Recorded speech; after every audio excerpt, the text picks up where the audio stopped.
Thank you, members. Good evening, members, officers and members of the public. I don't think we have any press here. Welcome to this Planning Committee meeting on the 21st of September. I will remind members that you are being live streamed on the Council's YouTube channel. Just a little point for myself. Obviously, most of us have had quite a sad time with the news we've heard over the last couple of weeks. But on a lighter note, and I hope members don't mind me saying this, we have a member of this committee tonight who is celebrating his 50th birthday. Sorry, Horace, but it's Councillor Shrub's 50th birthday, so I think all of us, we're not going to sing happy birthday, I'll assure you that. Yeah, I know. Many happy returns, and I think that's from all of us, Horace. And I'd just like to know what it's like to be 50, okay, at some stage. You will find out. I will find out, thank you. On with the business. I know who my friends are, don't worry.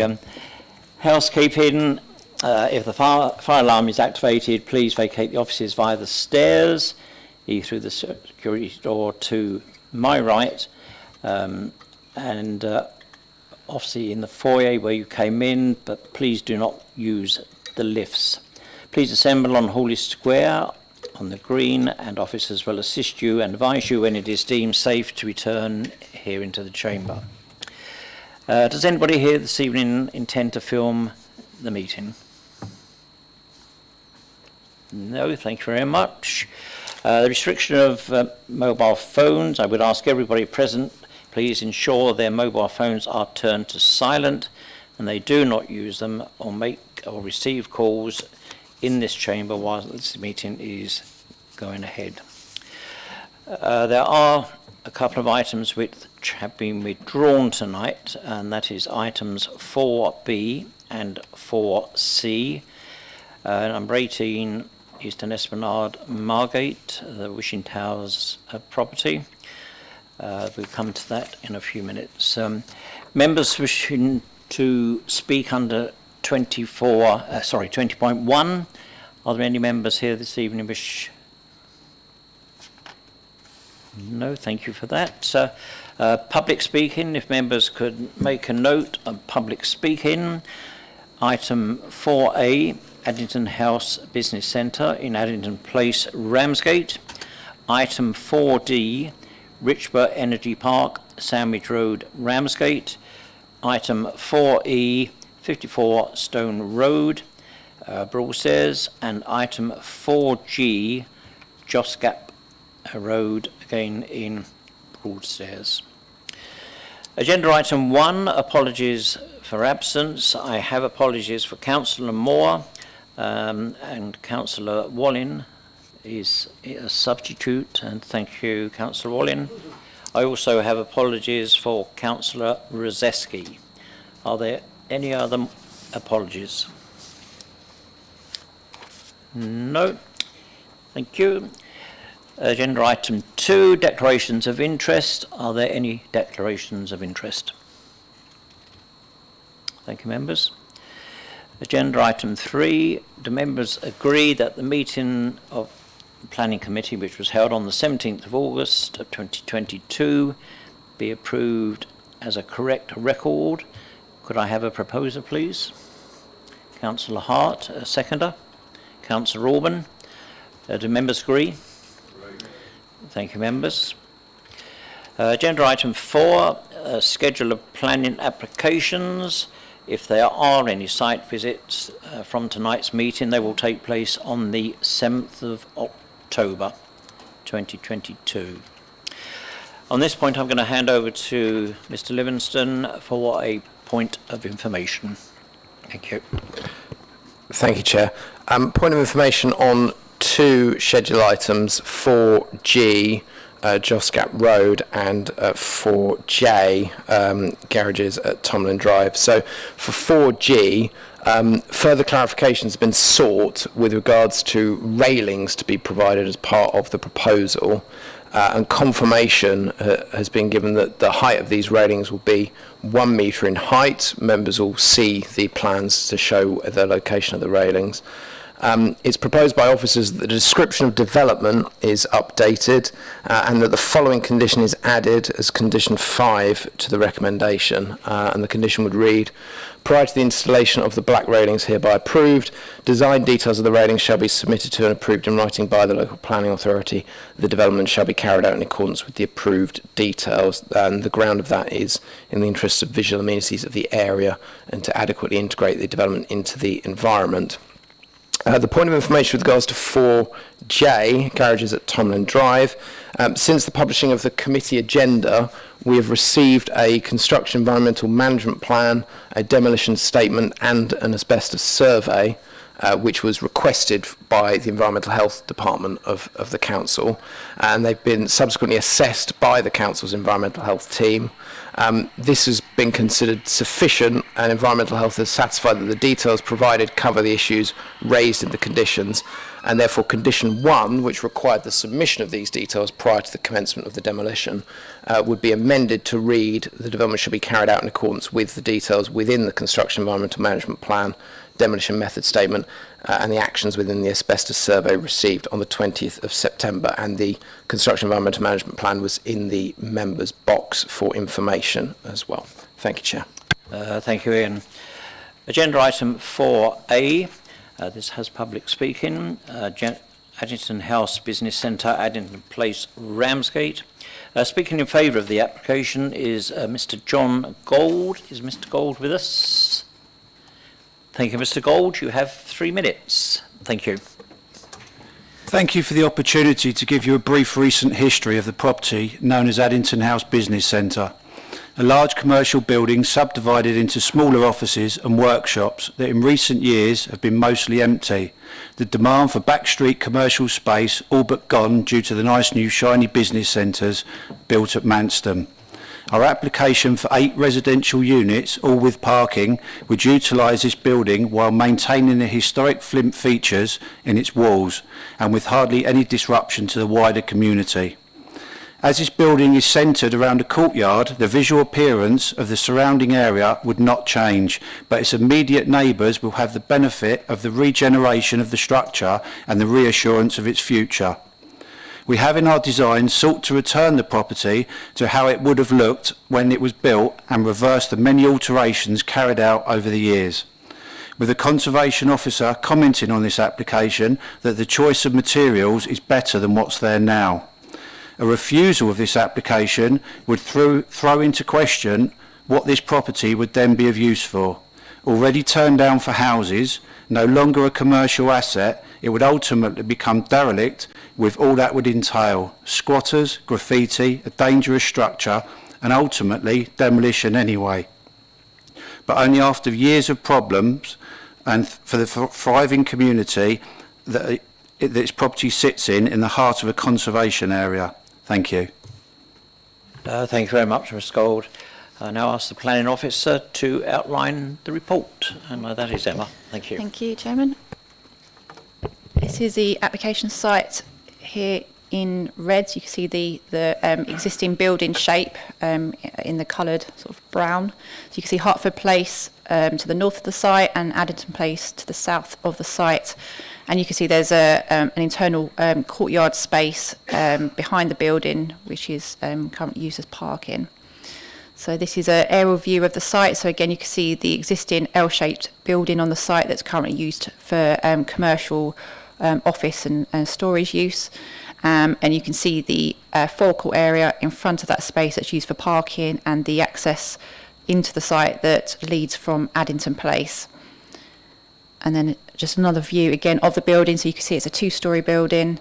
Most of the windows are internal, facing into that courtyard space.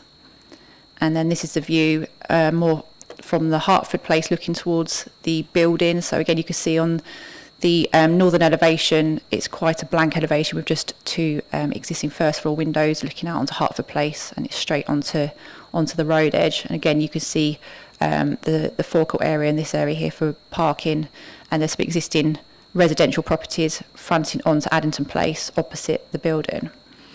So these are some views now from the surrounding area. So this view is from Hertford Place, looking towards the building. So this is the building here. So you can see the existing first floor windows. You can see that there's some flint within the elevation, which, if members recall, when this previously went to committee, there was some sort of, this was raised as something that would be useful to be seen retained. So as part of this application, it is the retention of this building, the retention of this flint wall within this elevation. And this is then taken from inside the site, so the internal forecourt area that's currently used for parking, looking towards the elevations that are currently serve the majority of the windows into the units. So the proposal does involve some alterations of these windows, where some would turn into doors, and there's some introduction of some additional cladding materials. You can see that the windows at the moment are UPVC, and the application proposes that these would change to some form of metal, so either aluminium or crittle. This, again, you can see is the building here. This is an existing single-storey projection that comes out from the building. So the proposal does include a first floor extension above this building. So this is the neighbouring property, number 4, Hertford Place. So this is the closest neighbouring property that could be affected by the extension. So again, you can see in this location here would be the extension. The extension doesn't exceed the height of the existing building. So whilst it is an additional floor being added, in this location, because of this style of roof that's on the single-storey projection, which is like a mono-pitch roof, with this point here being the highest point, the first floor addition increases the height by only 1.4 metres in this location. So the height of the extension would be below the first floor window of the neighbouring property. You can see that there's a pedestrian access that runs between the neighbouring property and the site. And you can also see the ground level change as well between the buildings. This is just a closer view, just so you can see the rear of the neighbouring property. So the closest opening to the extension is a door, and then you can see that there's a window next to this. This is the walkway here, and you can see the height of the boundary treatment. So in terms of when we look at the first floor extension, in terms of like looking at the impact to light and outlook, there's this distance of 1.2 metres here, and then the closest opening being a door that would be affected. Then these are the properties opposite the internal elevation, so you can just see there's some residential properties that face it, but there's no private amenity space to the front of these properties. And again, just views of the existing building as we move round. And now coming into Addington Place. So this is the existing vehicular access that leads into the site. And this would also continue to provide access for parking to serve this building. You can see this is the existing side elevation onto Addington Place. So the proposal does involve knocking through part of this wall to create the refuge storage to serve the development. And then this is again the building here. So you can see this is the existing elevation with 4 windows that face onto the neighbouring garage site.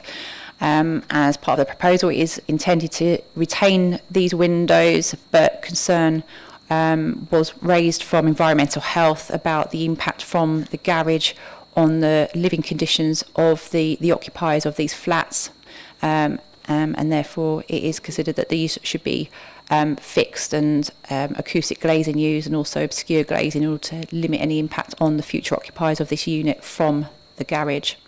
And here again, you can see the neighbouring garage. So this is adjacent to the building, and so therefore these windows are conditioned in order that noise from the garage would not affect the future occupiers.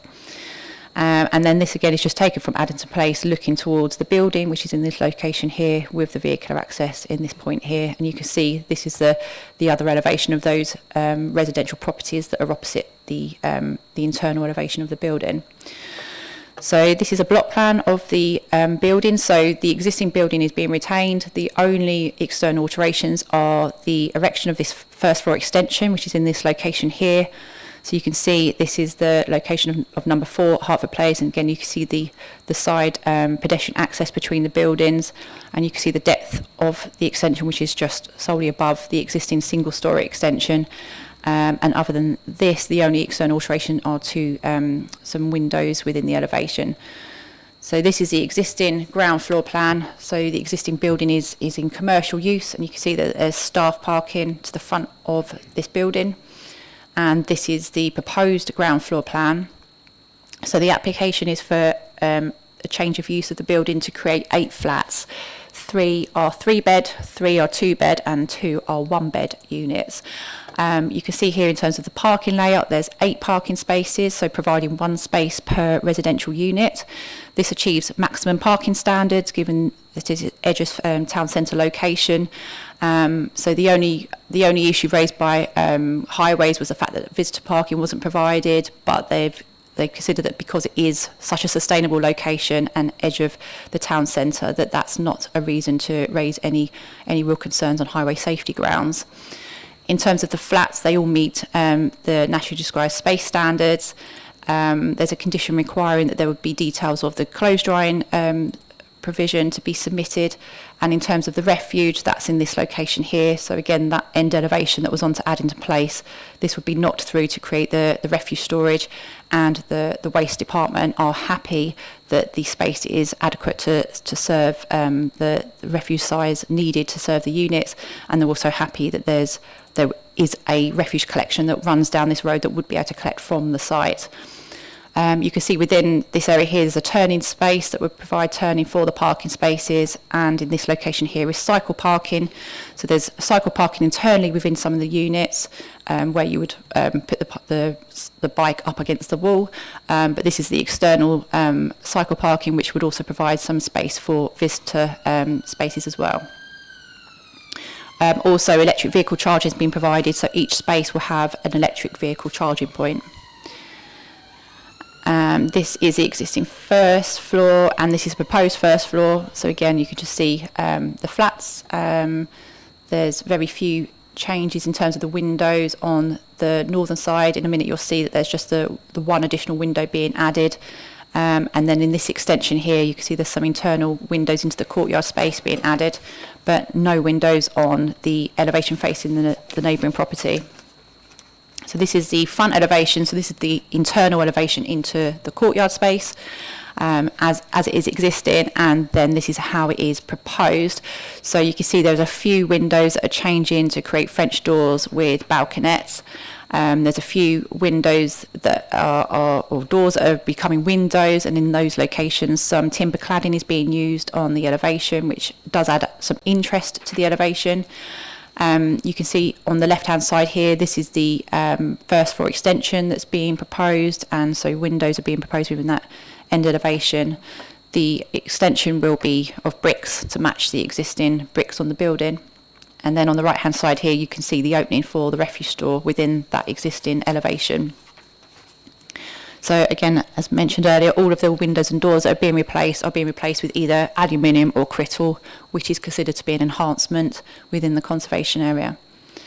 This is the existing rear elevation, so the elevation facing onto Hertford Place. So you can see there's just the existing first floor windows, and you can see the flint element within the wall, and this is the proposed elevation. So the only addition is this ground floor window, which again is going to be in aluminium or crittle.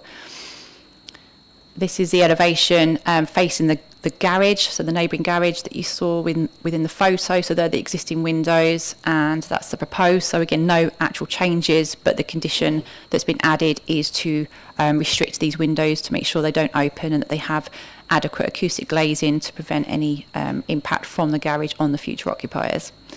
This is the existing side elevation facing number 4 Hertford Place. So this is the location of the proposed first floor extension, and then this is the proposed extension. So you can see the height of the extension follows the lowest part of the existing building, and you can just see it's just going to be brickwork, similar depth to the existing ground floor elevation.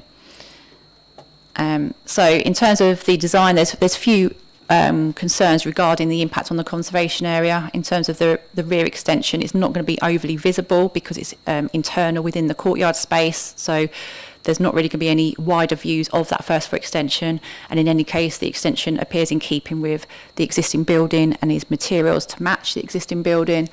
In terms of the impact on the neighbours, the impact on number 4 Hertford Place, it's considered that there's a sufficient gap to the property, and given the fact it's only a 1.4 metre increase in height, and the fact that the nearest opening is the door, that there won't be significant impact on light or outlook to that property.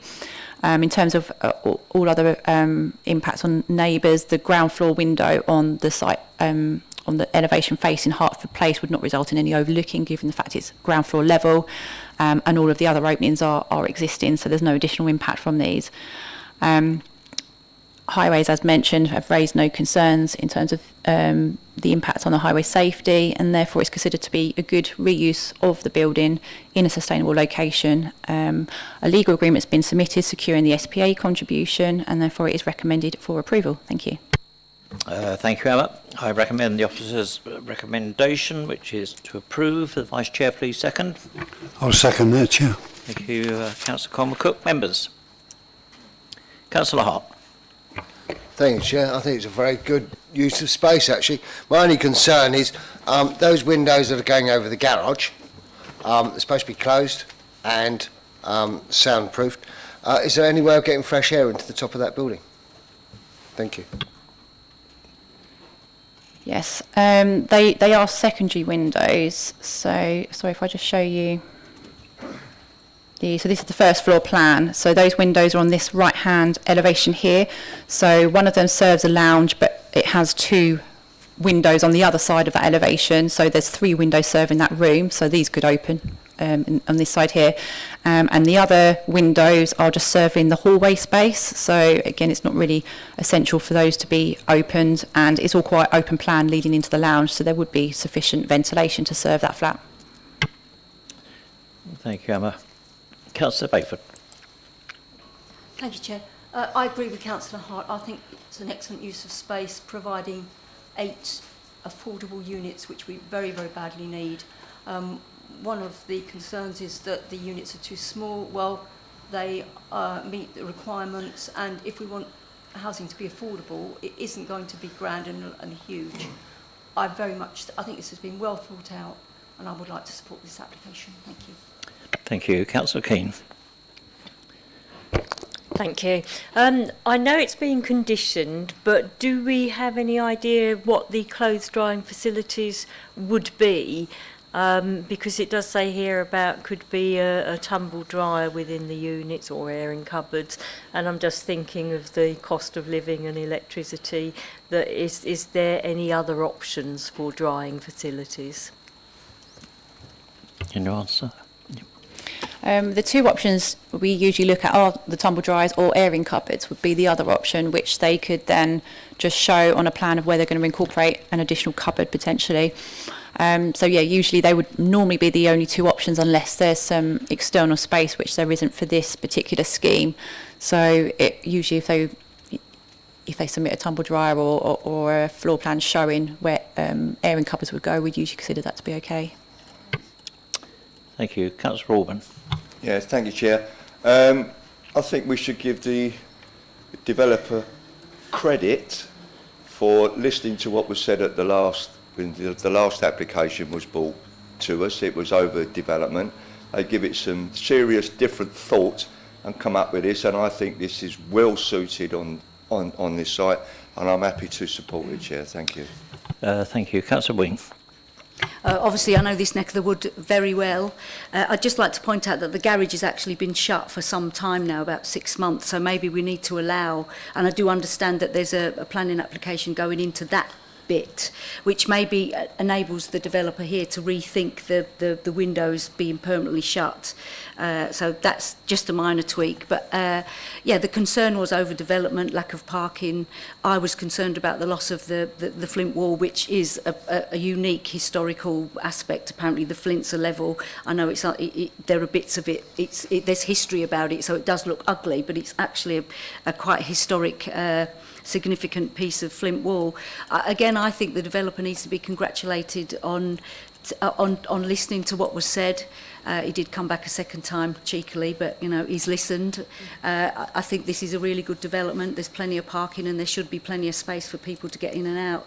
I'd just like to say that as the development proceeds, then maybe the development, it's such a tight area that we need to consider the impact of the development on the local area. But I'm absolutely certain that if the developer listens to locals, then we can address some of those issues. But I like the electric charging points. I like the reuse of the building, so we're reusing stuff rather than buying in new stuff. So I think it's a partly derelict site that I think will look a let damn site better. Thank you. Thank you, Councillor Wing. Councillor Everett. Yeah, I'm happy to support the application. I was just a bit puzzled by the fact that we seem to be conditioning it two ways for the same site. And we talk about obscure glazing because the garage site might be developed because there's an application to develop the garage site for residential, and acoustic glazing because it's a garage. I just wondered what the logic of that is and how that works in terms of the planning system. I can see what we're trying to do, but is that a reasonable thing to do? Can you answer it, Emma? No. Yeah, it has been a little tricky because at the same time we've got the appeal in as well, so I'm having to consider what could be on this site if that were to come forward, what could be on the neighbouring site if that were to be approved by members, which hopefully should be on the next agenda. So yeah, the acoustic glazing and the fixing shut of the windows has been put on because of the fact it is a garage and could, even if it is closed at the moment, could continue because that's its current lawful use. But yes, if it were to come forward as something alternative to that, then obscure glazing would help in terms of looking towards because it's right on the boundary, so looking towards the neighbouring site, could restrict what could happen on the neighbouring site. So the fact that they're non-habitable rooms, because it's just serving the hallway and it's just a secondary window, means there's no concern really with putting obscure glazing in those windows. It's not like they're bedrooms that would have no outlook, so there's no reason why that's harmful. And the applicant has even said that they'd happily just block off those windows if they had to because they don't really need them, but they're there at the moment, so we've just conditioned the glass that would go in it. Thank you. Any more? Councillor Garner. Thank you. Yeah. Emma, you mentioned, and I'd read, there's the appeal pending on the previous application that we as a committee refused. Can you just clarify, do we have any sort of commitment that if this application were to be approved by us, is this the application that would be taken forward by the developer? The developer would then have the option of carrying out either scheme. So if it was allowed at appeal, and I have no update at all at the moment on the appeal, but if that were to be allowed and members decided to approve this tonight, then the developer would basically have two schemes on the table that he could implement either of those two schemes. Thank you, Emma. Can't see any other questions. Thank you, members. I now put this motion to you, which is the officer's recommendation for approval. Those in favour? Against? Abstentions? That is unanimous, I think, carried. Thank you, members.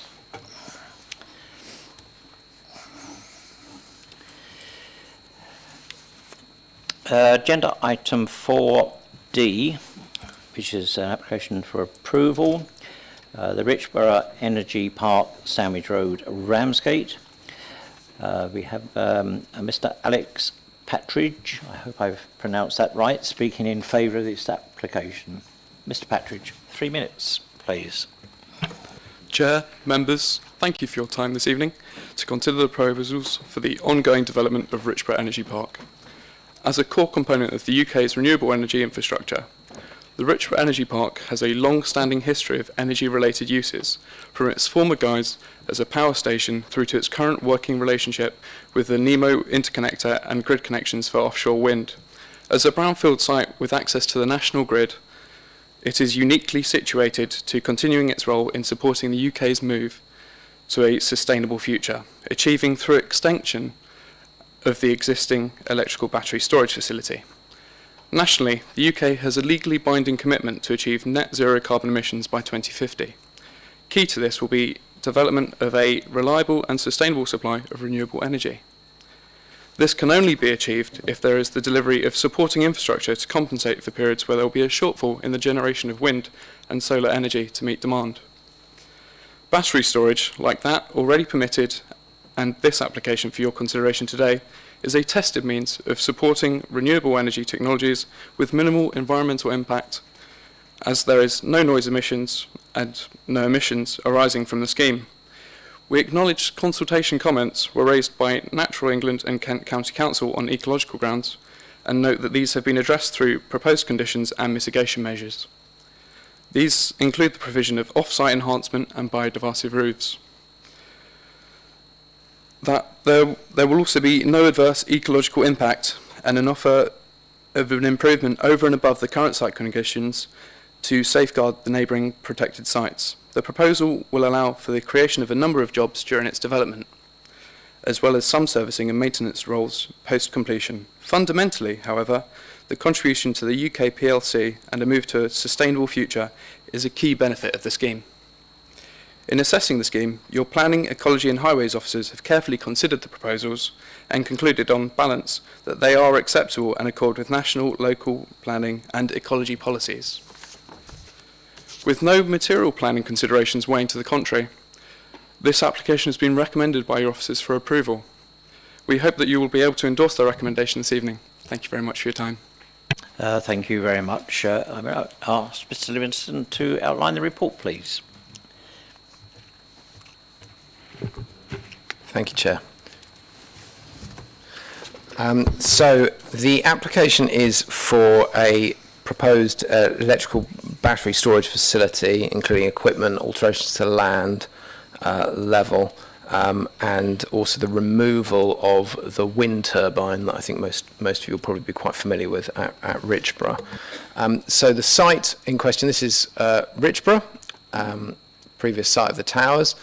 The site itself is located on the left-hand side of the image. If you're travelling along the River Stour, you've got this plan which shows the Richboro Energy sort of area. You've then got the area in pink and in yellow, which are previous sites of approvals for planning permission for battery storage facilities. So the site itself is outlined in red, with a hatched red colour.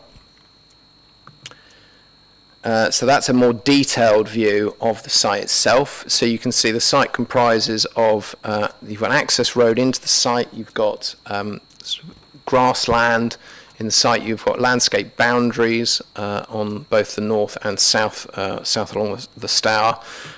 You can see the wind turbine where the mouse is here, and you've got quite a bit of hard standing on the site, which is the reference to previously developed land in this area. Now, in terms of the site itself, though, part of the site, the right-hand side in this image, is within the yellow area, which is the CC07 policy, which is the Richboro Policy. The Richboro Policy is specifically for that area to be used for the development of renewable energy facilities, if it can be demonstrated that development wouldn't harm the impact on sites of nature conservation value and that any effects are suitably assessed. So part of the site is in that allocation, and the rest of the site is in the countryside. So that falls under the policy test of assessing the harm to the countryside and whether or not the proposed development is justified in the countryside location. The site also forms on part of a local wildlife site, which is covered under policy GIO2, which is outlined to basically cover the area that is the, I suppose, lighter green, I think it's probably fair to say, of the two areas which this cuts across. So it's the grassed area, which would be lost as part of this proposal. That policy test specifically allows for loss, but only when planting is in place or suitable mitigation is in place to offset that loss.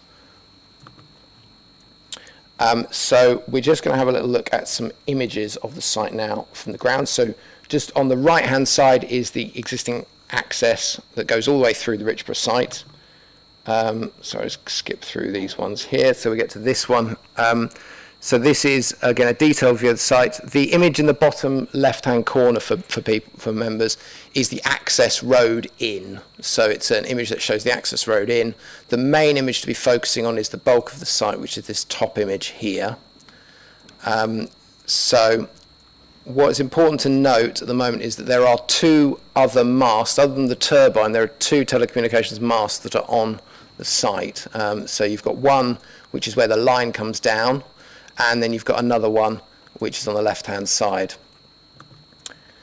So this is the proposed layout. Sorry, I thought the images were a bit sooner, but they're after this image. So this is the proposed layout of the facilities themselves. So the main issues to consider, as mentioned, are the impact on the countryside, so the principle of development itself, impact on the landscape character area, because we're in the countryside, it's the Stour Marshes character area specifically, and predominantly it's the impact on the environment. So, as already mentioned, with regards to impact on biodiversity, including protected species, the site, which you can see hatched in the top of the image, is part of the designated SSSI site, which is the Sandwich Bay to Hackling Marshes SSSI, as well as the local wildlife site as well. So this is an image looking straight into the site from effectively the east looking to the west. So you can see the big mast in the foreground. You can see the access across the site. So this is then looking back towards that gate that we were just looking through. So you can see this is the area that's got approval already for battery storage. That's turning to your left from the previous image, so you can see that there's some landscaping that's on which is the northern part of the site. And then this is turning back around and looking down the access road towards where the wind turbine is and the masts themselves. So you can see that the development would be either side of this access road in the grassed area that's shown, with landscaping on both boundaries retained where possible. You've then, so travelling then back across the site, if you can see the bit where the mouse pointer is, it's the white square on the image is where the mast is. This is the first telecommunications mast. We're going to look from there back towards the existing battery storage area. So that's the mast on the right-hand side. So we're looking back towards Richboro from here. So again, this shows the span of the site, as mentioned, the flat nature of the landscape in this area. This is sort of back even further. So you've got the turbine itself and a single-storey building, and the area of hard standing. The building and the turbine itself, well, the turbine is obviously to be removed. And actually, if I just go back there, so the area where this photo is taken from is actually in the local wildlife site. So that grass that's to the left-hand side there is part of that designation that I mentioned earlier. And then this is a view looking from the left-hand side of this image, so on the western extent of the site, looking towards the area that's not part of the application site. You can see where the mouse pointer is here is the location of the other telecommunications mast, which you can see in the sort of almost the centre of the site here. And then you've got an existing building which I believe is used as a sort of bat mitigation, which is not a part of this development, it's to be retained. So the battery storage containers themselves are to be 2.9 metres in height. The development has a substation on the right-hand side of this image, so right at that entrance point where the gate was. That substation includes predominantly equipment at about 12 metres in height, but includes the potential to go up to 15 metres, and we'll look at a section through that bit of the site so you can see the particular impact there. One of the issues that's come through the application is, and this has come through the Environment Agency, is the potential risk of flooding on the site. You're obviously next to the Stour, and so the proposal includes the requirement to increase the height of the land level to 3 metres above ordnance datum level. That only actually results in a maximum change in land level of 1 metre across the site, and it does actually include some areas to be excavated down, in fact, including where the wind turbine is, but we'll show you some sections of that. So just to show you a few sections, so you can see on the left-hand side of the image, you've got the twos on the left-hand side of the image there. So we'll just have a quick look through that section. So the top is a section of the existing land level, and the bottom image is the reduced land level. So it may be a bit faint, but on this bottom image you can see that there's a dotted blue line which shows the reduction in land level there. So you can see the sort of pro forma of the containers themselves. The site is to be surrounded by a 4 metre high green mesh fence, which you can see there's a green line you can see in the sections which shows that height. Going through then, this is a section the other end of the site. So as I mentioned about the substation and the array that's there, this is the highest part of the development. It's obviously located directly adjacent to where the existing approvals are for the battery storage closest to Richboro. So this is in the area that's designated under the renewable energy policy. And then going across the whole site, and I had to split this across a few slides, so bear with me, members. So the top image is on the western extent of the site, and you're going all the way through the site as if you're going along the access road, basically. So you've got the top image, then moving along the bottom image, and you can see where the existing mast is there, which is to be retained. So you can see that you've got all of these battery storage units, and then moving along, and then there is the last bit at the end there, which is the substation. So these storage containers themselves, as mentioned, they have green roofs. They've all got individual fans in them to ensure that the batteries stay cool. You've then got various converter stations, again similar sort of form to the development of the actual battery storage containers. And this is similarly sort of functional buildings that are required on the site. And then, bear with me, there we go.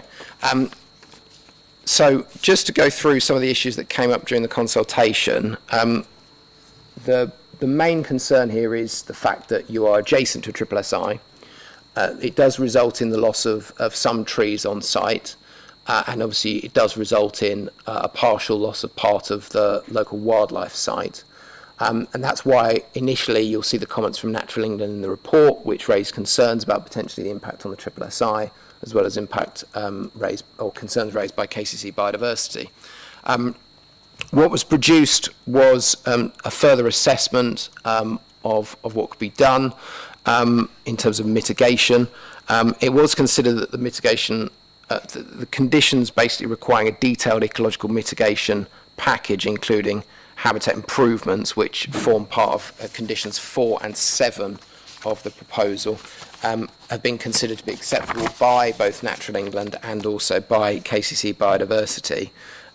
Particular condition 7 is looking at actually a management plan to include not only maps of the mitigation areas and habitat creation, but also detailed management plans capable of being a 5-year rolling plan, because obviously the key important point here is that actually the habitats are maintained as they need to be.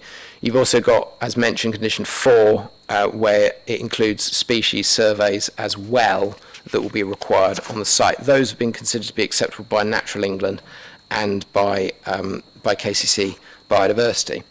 I just want to go back to show you the aerial image again to talk about the landscape visual impact. So in terms of the Stour Marshes landscape character area, that is predominantly about flat long distance views across towards both Pegwell Bay and to the north. The site, as you'll have seen from the images, has got screening either side. It is obviously seen to some extent in association with the Richboro sites, and obviously it is also previously developed land in part. It's obviously got some structures on it at the moment. Along the south bank of the River Stour, there is the Saxon Shore Way, so there is a public right-of-way which runs along there. So there will be some views through of some of the battery storage facilities through the existing landscape which is being retained on the northern bank of the River Stour. So that impact has to be weighed up against the actual proposal itself, and obviously that's what the report is looking to do.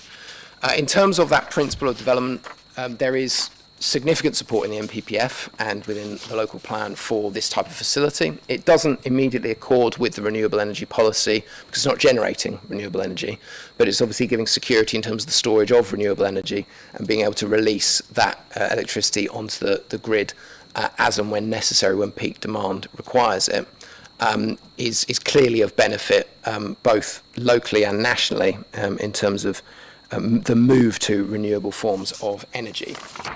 And so therefore, on that basis, even though there is an impact on, a localised impact on the countryside, we consider with the mitigation that would be proposed for dealing with the fact that there will be loss of some habitats on site and taking account of those benefits, it has been recommended for approval. Thank you, Chair.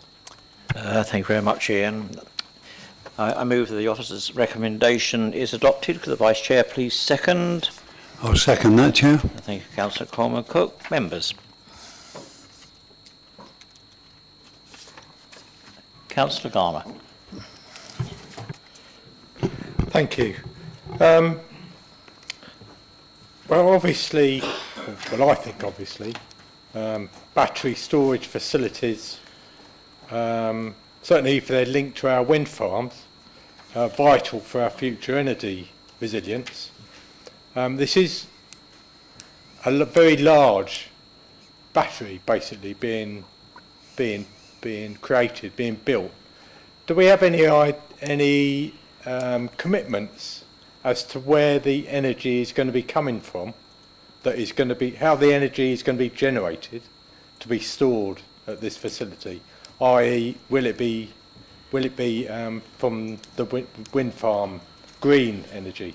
I think that's my main question. I don't have the information exactly about where it would come from. The reason why it's located here is because of the position on the grid, because obviously of the projects that are detailed both are in the report in terms of both the connection to Belgium known as the NEMO project, but also the peaking plant and also the obviously very rather large pylons that came through the NSIP proposal over the years. I'm afraid to say I don't know exactly that we could automatically guarantee that it definitely is coming from, I suppose, renewable sources, so to speak. And it's, I suppose it's not necessarily a planning. We wouldn't, for example, be able to condition where it comes from effectively. So we are acknowledging the fact that the proposal is according with the spirit of the policy, but it doesn't accord directly with that policy because it isn't generating renewable energy. Okay, if I could just come back on it, because okay. reading the report, one of the policies cited in our local plan, sort of that helps support this application, is policy SP37, which I'll read what's written here. New development must take account of the need to respond to climate change. So I would say, obviously there are a number of concerns here that have necessitated environmental mitigations because of where it's being built. So good counter to that would be if we are making sure that this is enabling us to respond to climate change, that's a good thing. And one of the ways of doing that would be making sure that this is renewable energy being stored, because if it isn't renewable energy being stored here, then obviously we're not particularly taking account of climate change, we're exacerbating it. And I think one of the concerns linked to that I do have is the close proximity of the Kent Renewable Energy Biomass Plant just down the road. That's obviously generating energy that may be wanting to be stored here, which I would find very disquieting, knowing that so-called renewable energy plant is generating energy through the destruction of and burning of many thousands of trees, and lots of them emanating from Eastern European ancient forests. So I understand you can't give an assurance about that, but I think that my concern would be if any energy has been generated there and stored here, we're not tackling climate change, we're exacerbating it. Thank you, Councillor Garner. Councillor Keane. Wing. Said it again. Said it again. Goes confused. I mean, I sort of know this area fairly well. It's on my dog walking route, but I do have concerns that we're impacting on a triple SSSI. But I'm conflicted because if it is genuinely storing renewable energy, we're desperate to diversify that facility in this country quite clearly.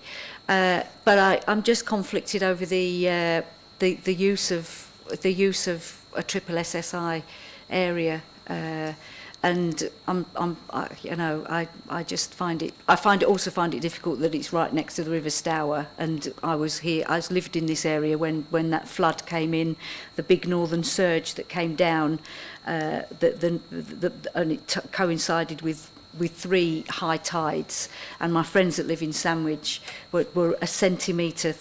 The Environment Agency were brilliant. Actually, they saved that low part of Sandwich. And obviously, there's been flood defences have been put in place, but I'm not sure raising the level of the land to 3 metres is going to be enough over the coming years. And I'm assuming this facility's. I don't know what is the lifespan of this facility. No. I must admit, I don't know the lifespan of it. It's not been put forward to indicate that it's anything other than permanent, I think is the point.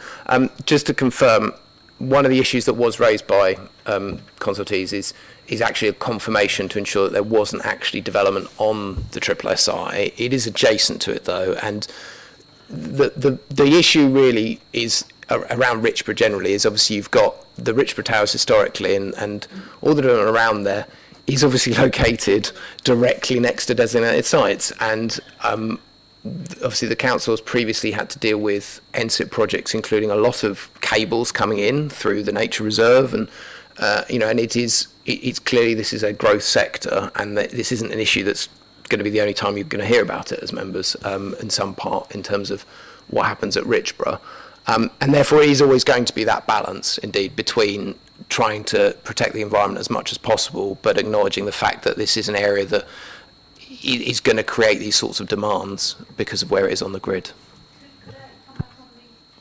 You said there'll be fans in every battery storage. My experience is that fans generate noise, which when an area is quiet, noise can carry an extremely long distance, obviously disturbing humans and any wildlife.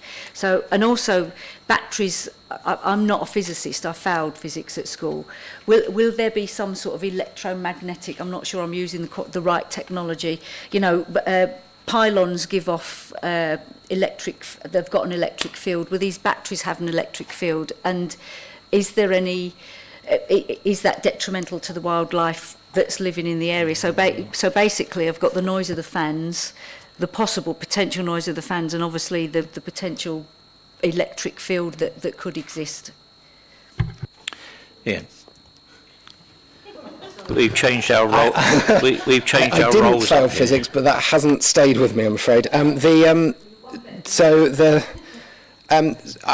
I can't answer with regards to the. I suppose that we are as the local planning authority, we are relying on a combination of Natural England, the Environment Agency and KCC Biodiversity to look at the issues in terms of the impact of this type of facility. The development has been screened as to whether it needs environmental impact assessment as well, and it's not considered that it does. To just pick up a couple of points with regards to the noise, the big concern actually in terms of the noise is the noise of construction, and that's why there is a particular requirement for details of how they're going to mitigate the impact on it's birds primarily. And again, there are lots of Grampian conditions on this proposal because of that, because there's lots of stuff that's going to need to come in and it's going to need to be checked by KCC Biodiversity. There is, as mentioned, the detailed ecological mitigation and habitat creation plan talks about species, and it also talks about mitigation. So the points to do with whether or not the actual development, when it's operational, the operational impacts, we would consider could be covered through that particular condition to just ensure that if there is any need for anything because of any potential impact, it can be covered through, again, the direct contact with the consultees of KCC Biodiversity. I'm afraid I can't speak to the other elements of things. I'd struggle with that. Thank you, Ian. Councillor Orban. Yeah, thank you, Chair.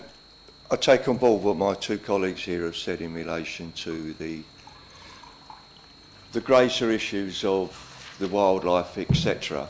I do think that we need to take into account, a major thing to take into account is the location next to the access to the main grid, which is right there. Mr Livingston's used the word balance, and I think that's the right word, that we need to balance this out. And thinking for the future, the location's right in relation to the grid, etc. The experts in relation to the wildlife and everything of that have given their, I wouldn't say blessing, but they've given a nod of acceptance to it. I'm minded to vote for approval on this, Chair. Thank you. Thank you. I think Councillor Bayford. Thank you, Chair. Yes, as Councillor Orban said, it is about balance. I feel everybody is aware that storage of renewable energy is vital to our future. No site is going to be perfect, but there are many advantages here, particularly proximity to the grid. It is about balance, and mitigation has been put in place. So on balance, I feel that we must support this application. Thank you. Thank you, Councillor Bayford. Councillor Everett. Yeah, nobody's talked about the wind turbine. I've always been fascinated by the wind turbine. I understand it doesn't work, and hasn't worked for many, many years. Whilst I assume that they don't require planning permission to remove a wind turbine, there is a consequence of this planning application. And I think we should welcome that, because if we're talking about the height of the battery units, the wind turbine is enormous and is visible, highly visible. So if that's going, that must be a good thing. And I should support the application. Thank you, Councillor Eric. Councillor Crichton. I'm mindful to support the application. Councillor Wing beat me to several of the comments that I was concerned about. I just wanted to double check, from the reports and everything else, are we confident that the height by which this battery storage will be raised will be sufficient? And I was also going to say about the longevity of the intended plan. So for however long this is expected to last, which you've already said we don't know, but it's how confident are we that the 3 metres is going to be adequate to prevent damage from flooding?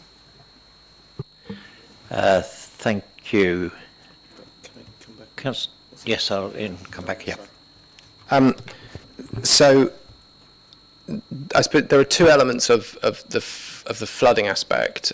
One is what the Environment Agency looked at, which is the land level point. I'll find their comment and just see if I can review in terms of the event that's been assessed in the flood risk assessment that's subsequently been submitted. There is also surface water drainage, which is obviously something that needs to be taken into account. There is a condition which would require details of that, because they are proposing to use effectively an outlet for that. I'm just going to quickly go to the Environment Agency comment. So it was based on the flood risk assessment. When the EA look at this sort of development, they are looking on the basis of it usually being permanent, and they would normally flag up if they thought it was a development that would affect, I suppose, in this sort of 100 years type situation. So that is the general gist. Obviously, the storm events that could happen, obviously, we cannot foresee what storm events may exceed in certain instances, but this is, I suppose, considered to be a reasonable option in terms of increasing to the level that's being proposed. It's again, it's a reflection of the area as well. Obviously, this affects the Richboro site as well, and obviously that's been historically developed for quite some time in terms of where it is on the Stour. But again, it's the balance here, and we consider that if they raise it to 3 metres, it's acceptable to accord with what's in the flood risk assessment specifically. Thank you. Councillor Hart. Thank you, Chair. I must admit, I think this is a sensible plan. The only thing I can't understand is why they haven't put solar panels on top and generate some energy while they've got all these units there. Because if you put a panel on top of a box, it cools it down. So you don't need the fan so much, and it would also run the fans. So it's just my comment, really. It just seems a bit illogical to have battery storage without something that can be actually useful and generate power at the same time. But am I just being naive as usual? Yes. Not at all, Councillor Hart, but I'm sure the experts will come back on that. Councillor Wing.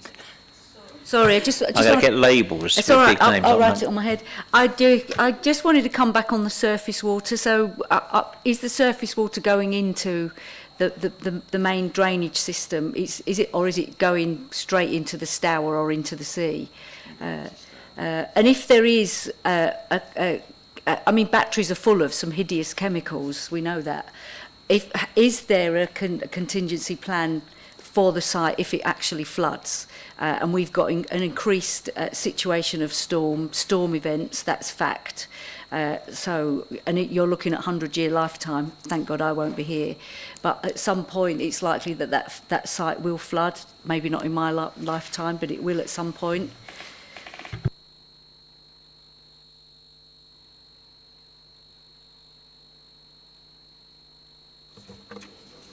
Pete. Bear with us, Councillor Wing.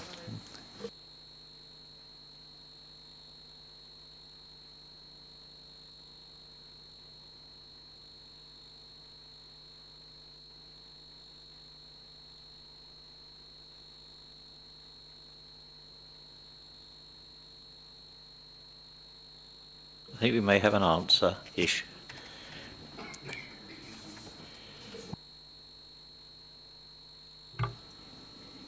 So the because I'm using my computer to look at this, I can't quickly just check the flood risk assessment and drainage strategy. So I might have to come back to you on a couple of those points. The comment of KCC flood and water,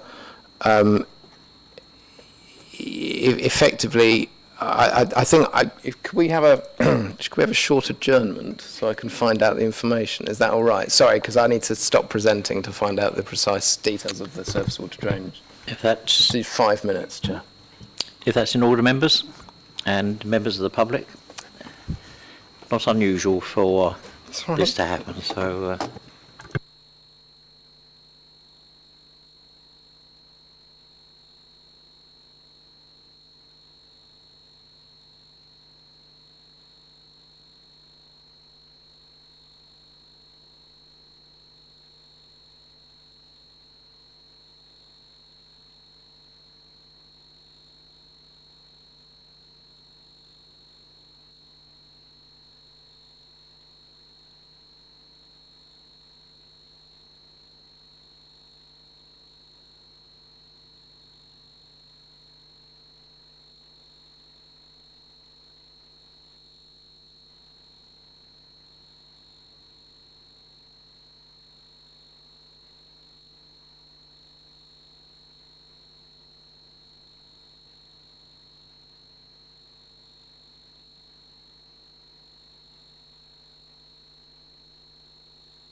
Thank you, members.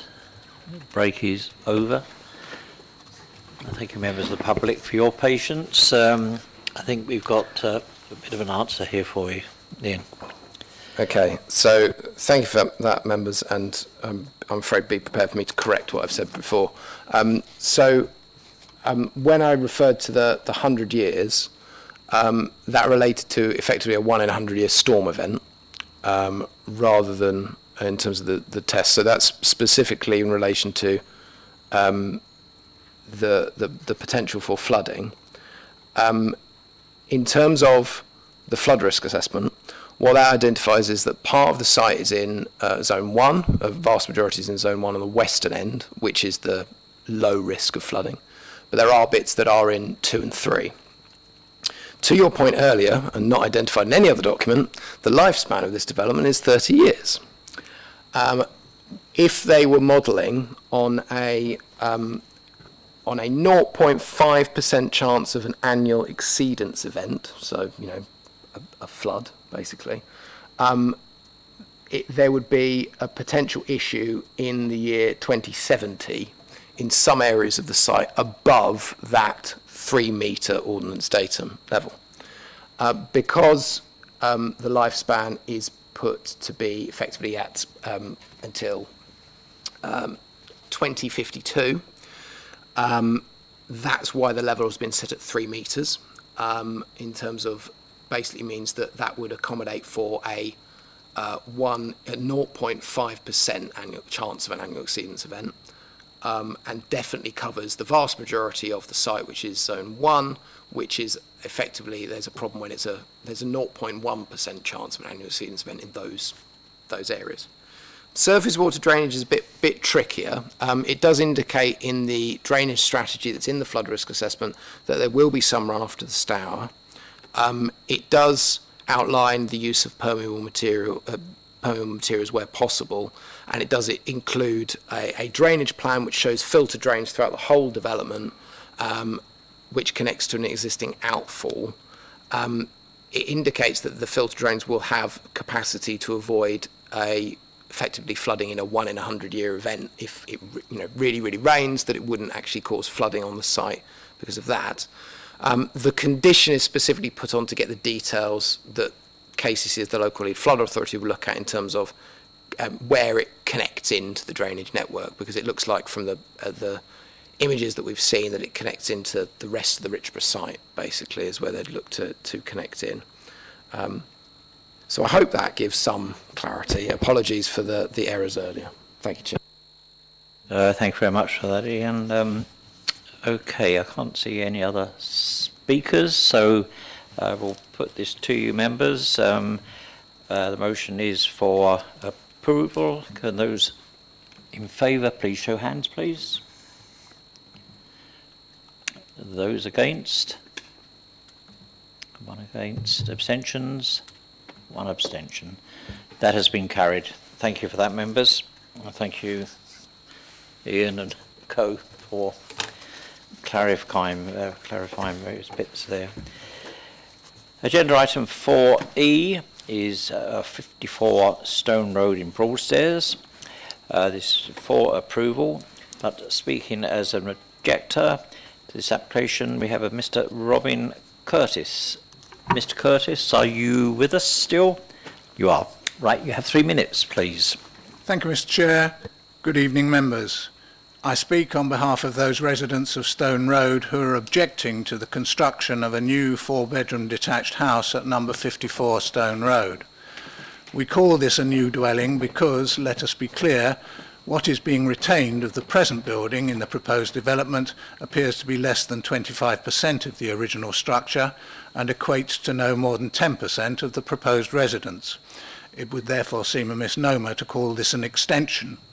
It is, to all intents and purposes, a new build. It's worth pointing out that had the planning application been more widely promulgated, there might well have been more objections. None of the customary yellow planning application site notices have been displayed. We do not understand why. There is currently, for instance, one on display on lampposts about 250 metres along the road, referring to a much less significant extension. And I, for example, who live opposite number 56A Stone Road and thus almost directly opposite number 54, received no formal notification of the application. We object on the following grounds. 1.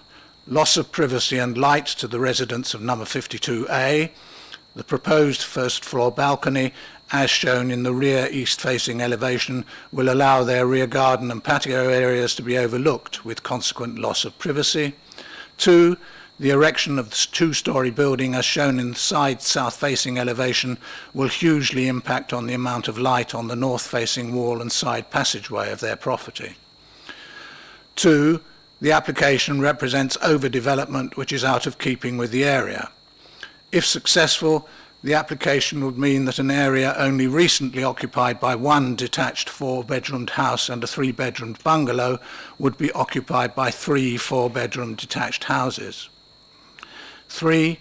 Inadequate parking provision. Number 54 is situated on a bend in the busy 2052 in close proximity to a bus stop. Parking is already difficult at this Stone Road, as may be seen from photos forwarded to the planning officer. If members of the committee have not seen these, I have a copy here. The proposed development is very likely to increase the number of cars based in and accessing the proposed property, but no provision is made in the application for increased parking. Indeed, the intended extension of the front of the property will actually decrease the amount of parking space available. 4. Loss of amenity. The proposal would involve the further loss of a bungalow in an area where bungalows are at a premium. We do hope that the Planning Committee recognise our concern and also give full weight to the concerns expressed regarding this application by the Broadstairs Society and the fact that the Town Council have unanimously recommended refusal. We join with them in requesting that in the unlikely event that the application is approved, planning conditions should include the retention of the existing flint wall, the reinstatement of the previously demolished flint wall, and that landscaping shown in Plan 04 should be planted if not already in place. Thank you. Thank you very much. As you gather, I let you go over time, which thank you for the information. Right, Mr. Livingston again will outline this application. Thank you, Chair. The application is located in Broadstairs, so this is a slightly wider view of Stone Road, so north at the top of the screen, south at the bottom, with the sea on the right-hand side of the image. The property in question, which we'll zoom in on in a second, is in the centre of the image where the mouse pointer is circling. This is the red line of the site, so it's number 54, so it's next to 56A, which is a new build, relatively new build property, and number 52A on the south side. So going in a bit more detail, the existing dwelling is here, so it's a chalet bungalow. So you can see the roof forms of the neighbouring properties and the road itself with some vehicles parked there. So this is the bungalow itself. So the main issues for the proposal, which is to extend this property with a two-storey series of extensions with rear terraces and alterations to the external materials, is the impact on the character and appearance of the area, impact on living conditions of neighbouring properties, and highway safety.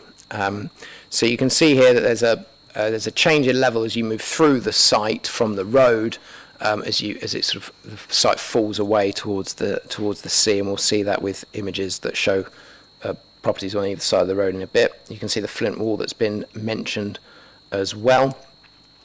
So looking to the right, you have 52A, which is a two-storey property with a pitched roof, and then looking to the left, you've got 56A.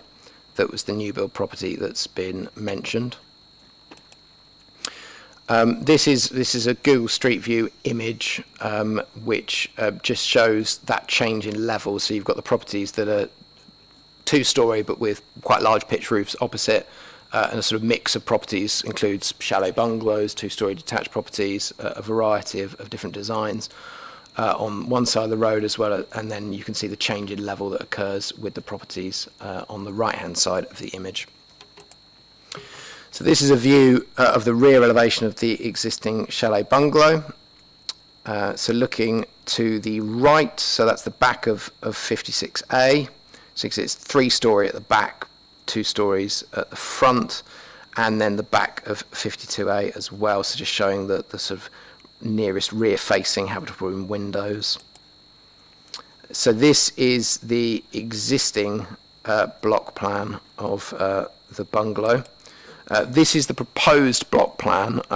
Just showing it here, members, just to give you the context of the existing and then the proposed. So it changes, I suppose, the location of the mass of the dwelling from being 2-storey. The footprint is increasing as part of this scheme. So just going through the existing plans. So the chalet bungalow at the moment shows 3 bedrooms on the ground floor. You've then got the roof form that we've already seen. And just going through the elevation, so you've got the front elevation and the rear elevation that we've seen. In terms of the side elevations, you can see there are, at the moment, there are side windows that serve that property at the ground floor level. And again, this just shows that change in levels across the site as well. And this is the other side view.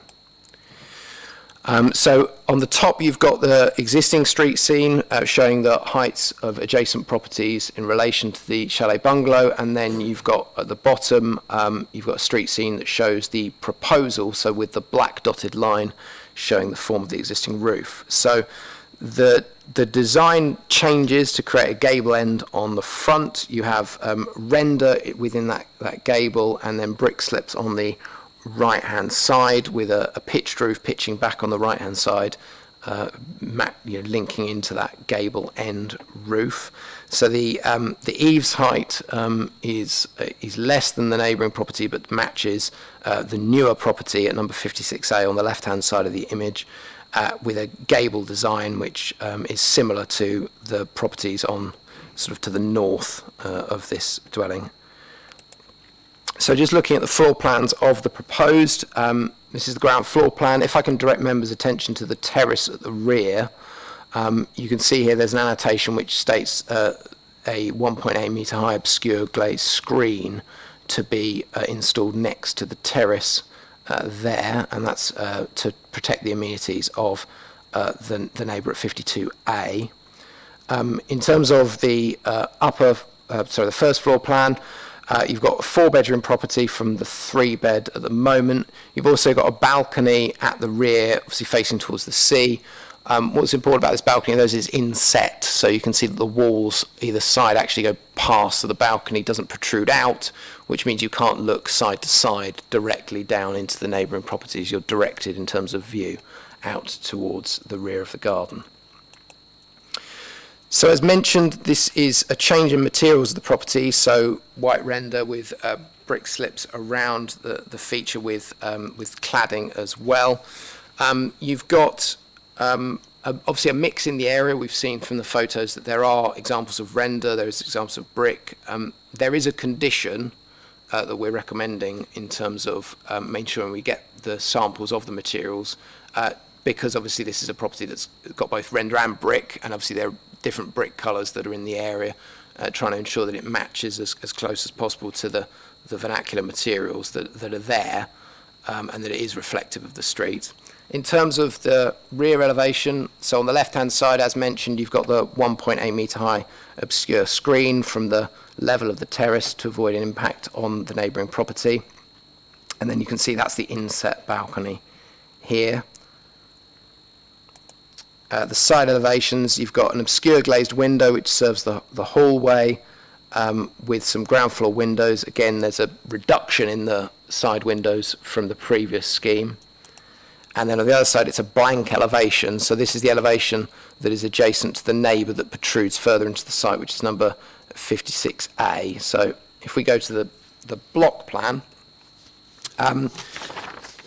in terms of impact on neighbouring properties, the dwelling doesn't doesn't protrude past the habitable room windows significantly for number 52A because of both the gap between the two properties that you can see on the image, as well as the fact that it's staggered at the back.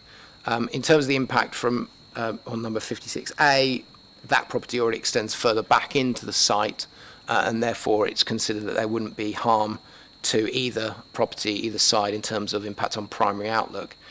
As well as that, it's considered that the dwelling wouldn't appear cramped in its setting because of the separation distance from the boundaries. You have a single-storey element to match the single-storey element that's there at the moment on the left-hand side of the property, which is obviously next to where you've got the drive for number 56A. That does extend further back than the existing single-storey element on the property, so it extends back into the site, but we don't consider that would cause a harmful visual impact on the area.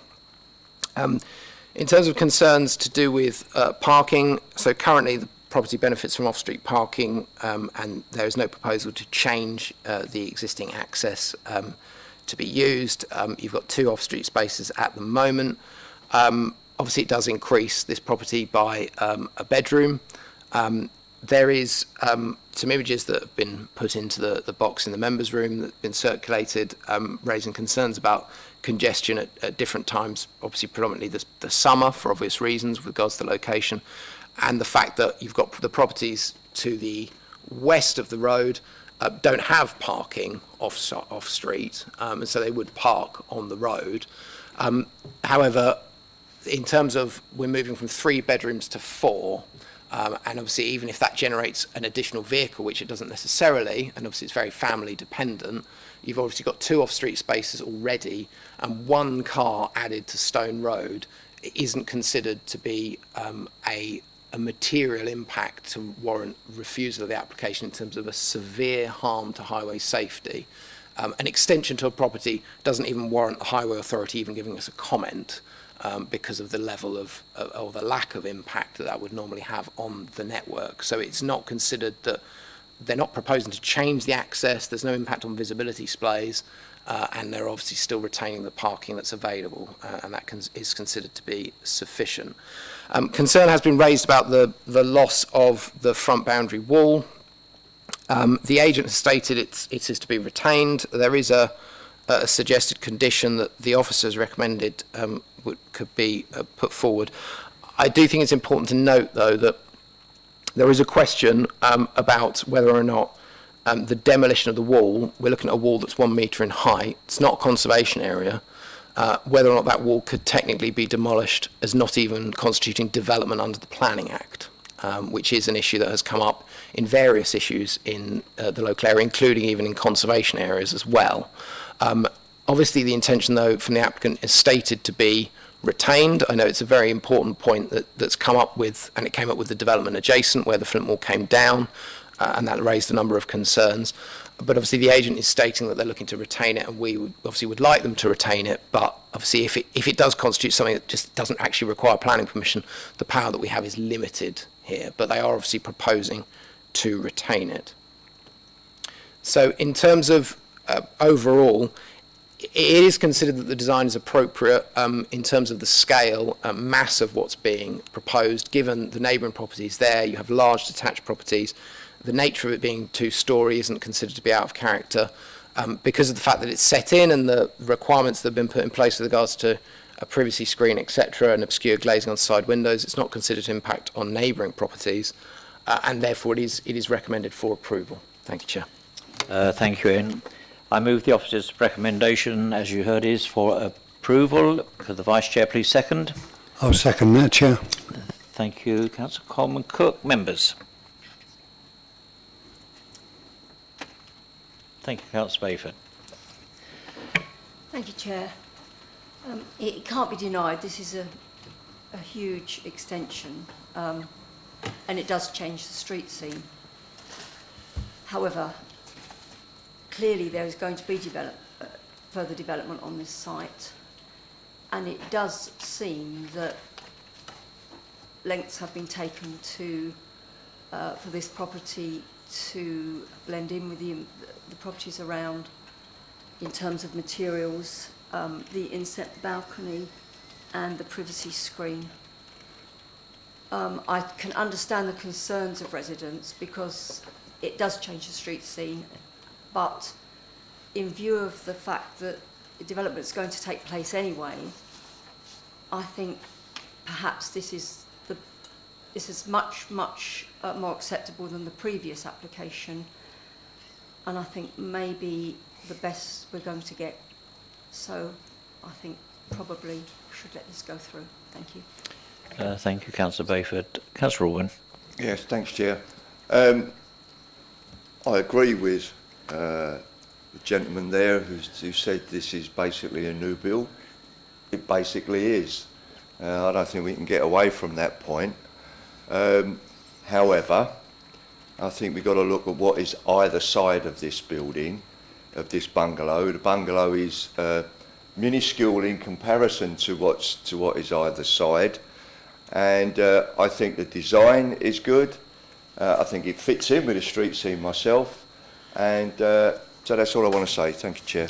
Thank you, Councillor Orban. Councillor Shrub. Well, as it's overlooked from both sides, I feel that putting that new build, as it could be seen as, I feel that I would have to approve. Microphone on. You finished now, but you didn't ping your microphone. You didn't put your microphone on. Don't worry.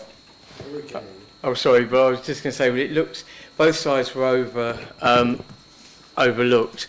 So I feel that this would just be within keeping with the street scene myself, and I will approve this. Thank you, Councillor Shrub. Councillor Clinton. Yeah, actually, having my hand up, Councillor Shrub has said very similar to what I was going to say. This is the one that looks the odd one out at the moment. And yes, it is a massive change and a complete, almost new development, but I think it will be an improvement on the street scene. It will be more in keeping with what's already there, either side. Thank you very much. Councillor Garner.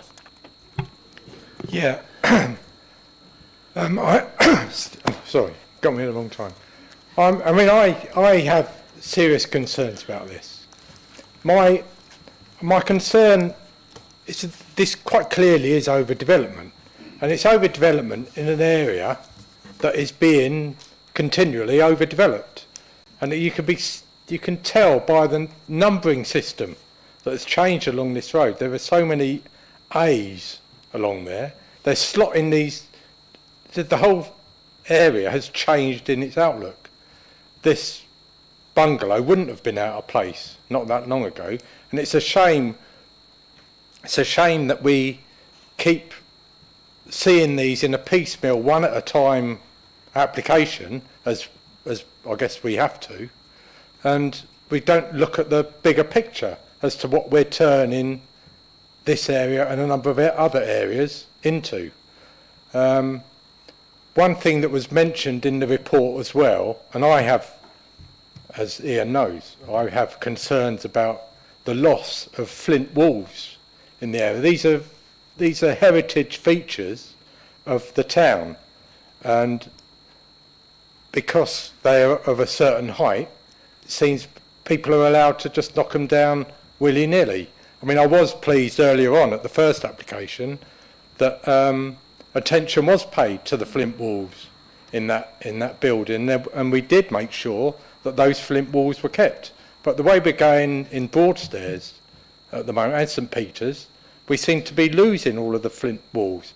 And I'm also concerned that this is a concern that has been addressed by the Town Council in Broadstairs. The neighbourhood plan in Broadstairs has a policy in it about the retention of these heritage features, which seem to be just overlooked. I think the Town Council did go to a lot of effort and time and effort to produce a plan to enable these features of our town to be kept, and it's being overlooked, and I'm very disturbed, I think, that this just keeps happening time and time again. So yeah, I mean, I would be interested to hear Ian to come back and answer that.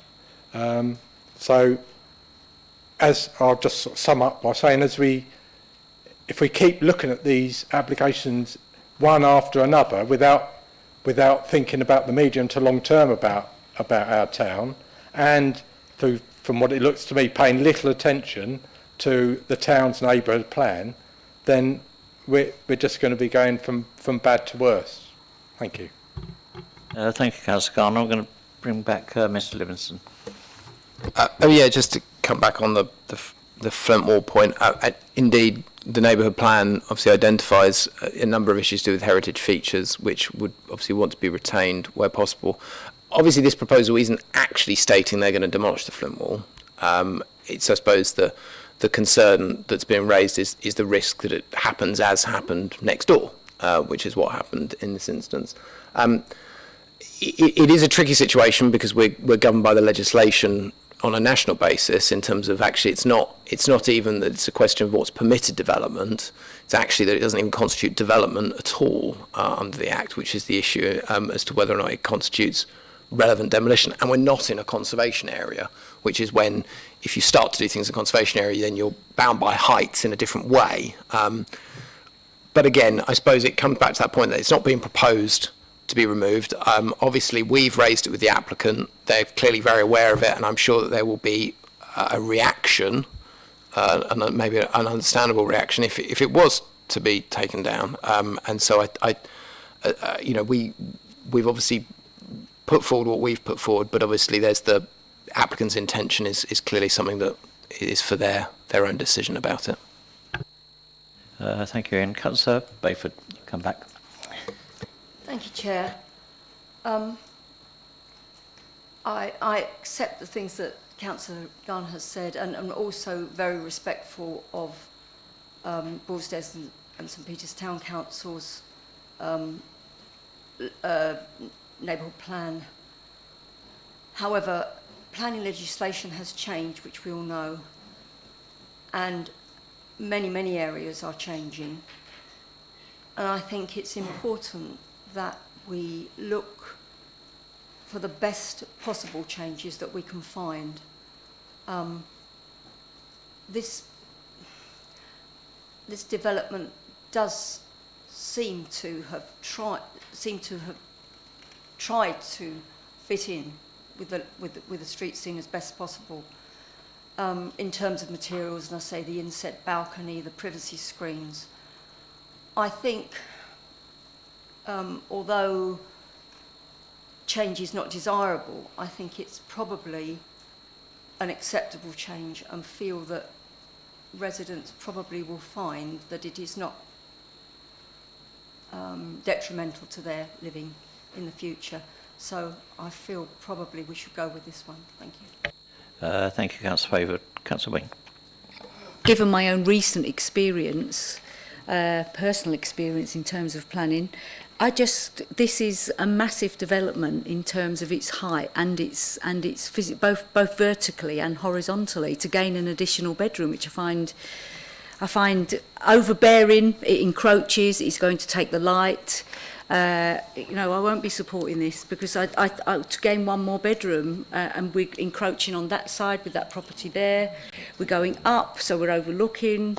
No, it's too much. I don't understand I don't understand the theory behind wanting to build something massively bigger to just have one more additional bedroom and lose your garage as well.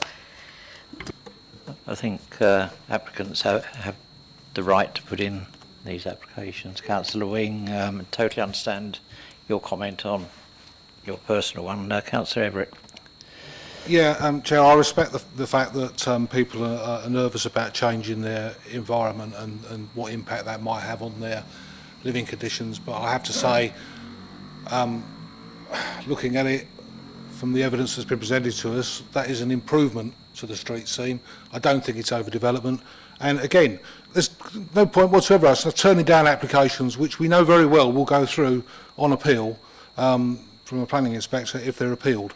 And we just pander to, we're just playing games with residents if we reject applications which we know will go through on appeal. And this one would certainly go through on appeal, and it should be passed tonight, and I'll be voting for it. Thank you for that, Councillor Everett. Right, so I'll call a halt I don't think there's anybody else to speak, so members put this to you. Which obviously the officer's recommendation is for approval. Those in favour? Those against? Two against. Once again, that has been carried. Thank you, members. Right, moving on now to agenda item 4G, which is Joss Gap Road, Broadstairs. Speaking in favour of the application is Mr. Christian Polter, if I've got it right. Polterra. I beg your pardon. Thank you, Chair. I'm representing the majority of 31 freeholders at Kingsgate Castle. While supporting the proposals in principle, we have a number of concerns. Since 2014 and 2015 until now, we believed that we had reached a compromised agreement in going forward in developing a footpath over the private land, which incidentally is in a conservation area. And we own this, and it's called the Triangle. Having met Kate Beswick from Kent County Council for the first time, and Jenny Bowen, Natural England, in April and June this year, we were able to catch up on all the meetings that had taken place since 2015.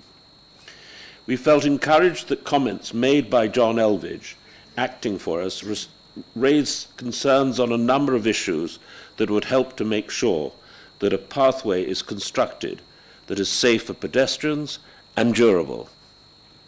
A copy of my email to Duncan Fitt has been emailed to you all, I believe, enabling you to understand our concerns, including an attachment that raises those particular points.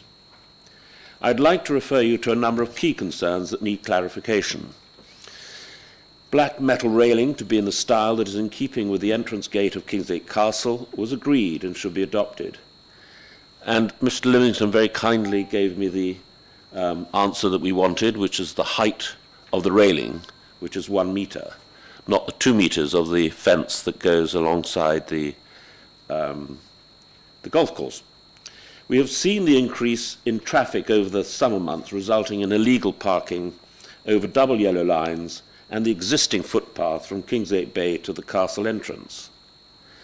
To have a safe and durable footpath and avoid conflict between pedestrians and vehicles on the site, we must protect this by preventing cars parking on the footpath, which is why we believe strongly in having bollards in the style shown in our proposals.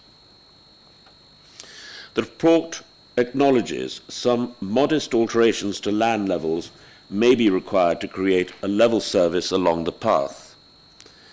It is nevertheless important for the area behind the railings, which is between 0.5 metres and 0.6 metres above the level of the proposed footpath.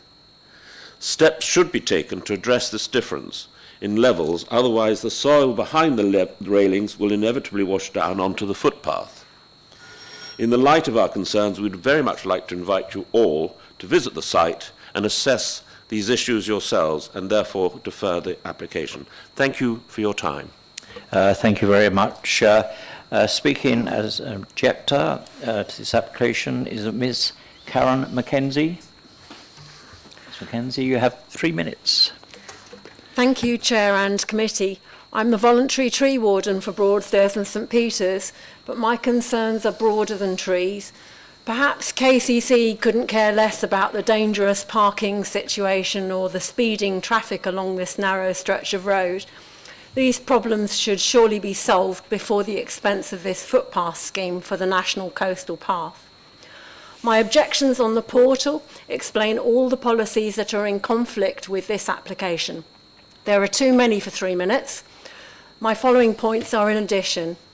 Kingsgate Castle residents own the triangle of land at the north end, and any work should be with their consent, and their questions have remained unanswered. This is unacceptable. Outline planning permission was granted in 2018, and the process is running roughshod over local residents and landowners' concerns. This is an insult to yourselves and your office as representatives of the residents of Thanet. So moving on to reasons why you should refuse this application and ask KCC to think again, here are a few more. Walkers already using a route past the green and the 2 T's on the golf course instead of the road. They join the paved area through the triangle quite safely. Was this route ever considered? And if not, why not? This route would mean less environmental destruction and a lot less cost. A rubber grow-through surface on the path could make it accessible for wheelchair users. The golf club could move the tees westward to allow more room for a footpath here. Path users could manage their own safety when crossing. Many golf courses have a bell installed for this purpose, for alerting golfers to crossing pedestrians. Fencing is to be erected for safety from errant golf balls. Some stats for you. Out of 946,000 golf players in the UK, there are just 3,500 golf ball injuries. So the risk of getting hit by a golf ball if you are a player is less than 1%. And significantly less, therefore, if you occasionally cross the back of a green and ring a bell. KCC Environment Officer states a bat emergence survey should be conducted, but it hasn't, and you can't do one now until next May because bats are hibernating. Replacement planting for the lost trees and shrubs in Appendix B lacks detail. 1 page of minuscule print. Who will be responsible for maintaining and replacing the shrubs and saplings in the triangle belonging to residents if they fail to thrive? Who pays? Who maintains these? So to conclude, it seems that the concerns of you and your electorate and even a KCC staffer are of no concern at all to the project team. I wonder then why we are here. Perhaps you do have some power. Please refuse this application and ask them to defer. Let's get some decent consultation going. We need acceptable solutions and answers, not a stone wall. Thank you. Thank you very much. Right, I'm going to ask Mr. Livingston, I believe, for his report. Thank you. Thank you, Chair. So the application site runs along from Convent Road down part of Josgap Road. You've got the properties as mentioned, so you've got Kingsgate Castle at the top here, various housing developments that come forward over the last 30 years. Going in a little bit more detail, this is the red line, so you're seeing the part of the area that's to be partially cleared for the footpath running along down Josgap Road. To give you some context, the triangle that's been mentioned, obviously as mentioned owned by Kingsgate Castle residents, is in the conservation area, so the translucent blue is the conservation area. But the vast majority of the red line bit of the site is not in the conservation area. So this is C to the top of the image, so we're slightly at one side. So you've got the triangle at Convent Road here, and then the site itself running along. You can see where the T's is mentioned, the golf course there.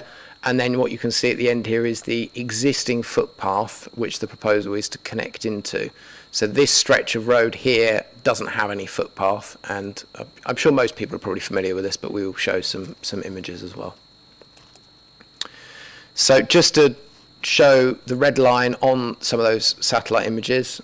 So this is the left-hand side, or the northern part of where the red line goes. And then it goes through the site, and then it joins up with that footpath there. So to actually look at the proposal itself, what you have is a variety of works all the way along the proposed route. So the actual footpath itself that be created is a compacted limestone surface.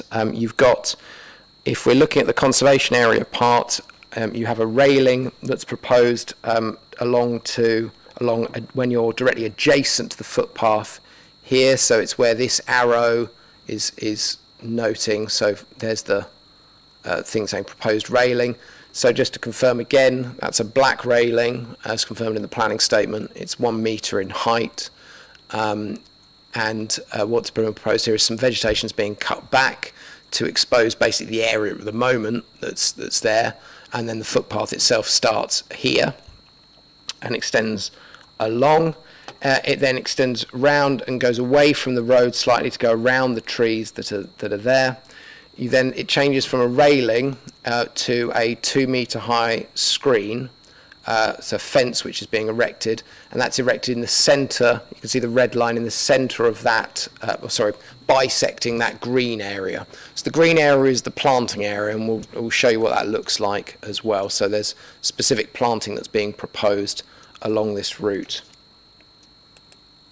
And then moving through, so that whole green area is where additional planting is to take place. So the footpath itself is 1.5 metres wide, so this isn't a cycle way as well, because the width would be much greater than the 1.5, so that's why at the end you have cycle chicanes that are being proposed, so cyclists would have to come off and onto Joss Gap Road to go up. You've then, obviously it joins back into here, so this is the 2 metre high fence that runs alongside there. So looking at what that looks like from the road, this is on the corner of where the bench is in the triangle bit of the site. So the footpath itself sort of peters off, as you can see here, as you go down Joss Gap Road. So that would continue along the frontage all the way to this point here, where you've got the access in. And if I just skip back quickly, you can see this is that access in the centre there. So then it would continue along a bit more, so it would remove this growth here, and then it would cut inside, and this is a view from the other end. So here is the end of the access, so then all the way along then you're running behind the planting that's at the front there to be retained, the screen that you've got there at the moment.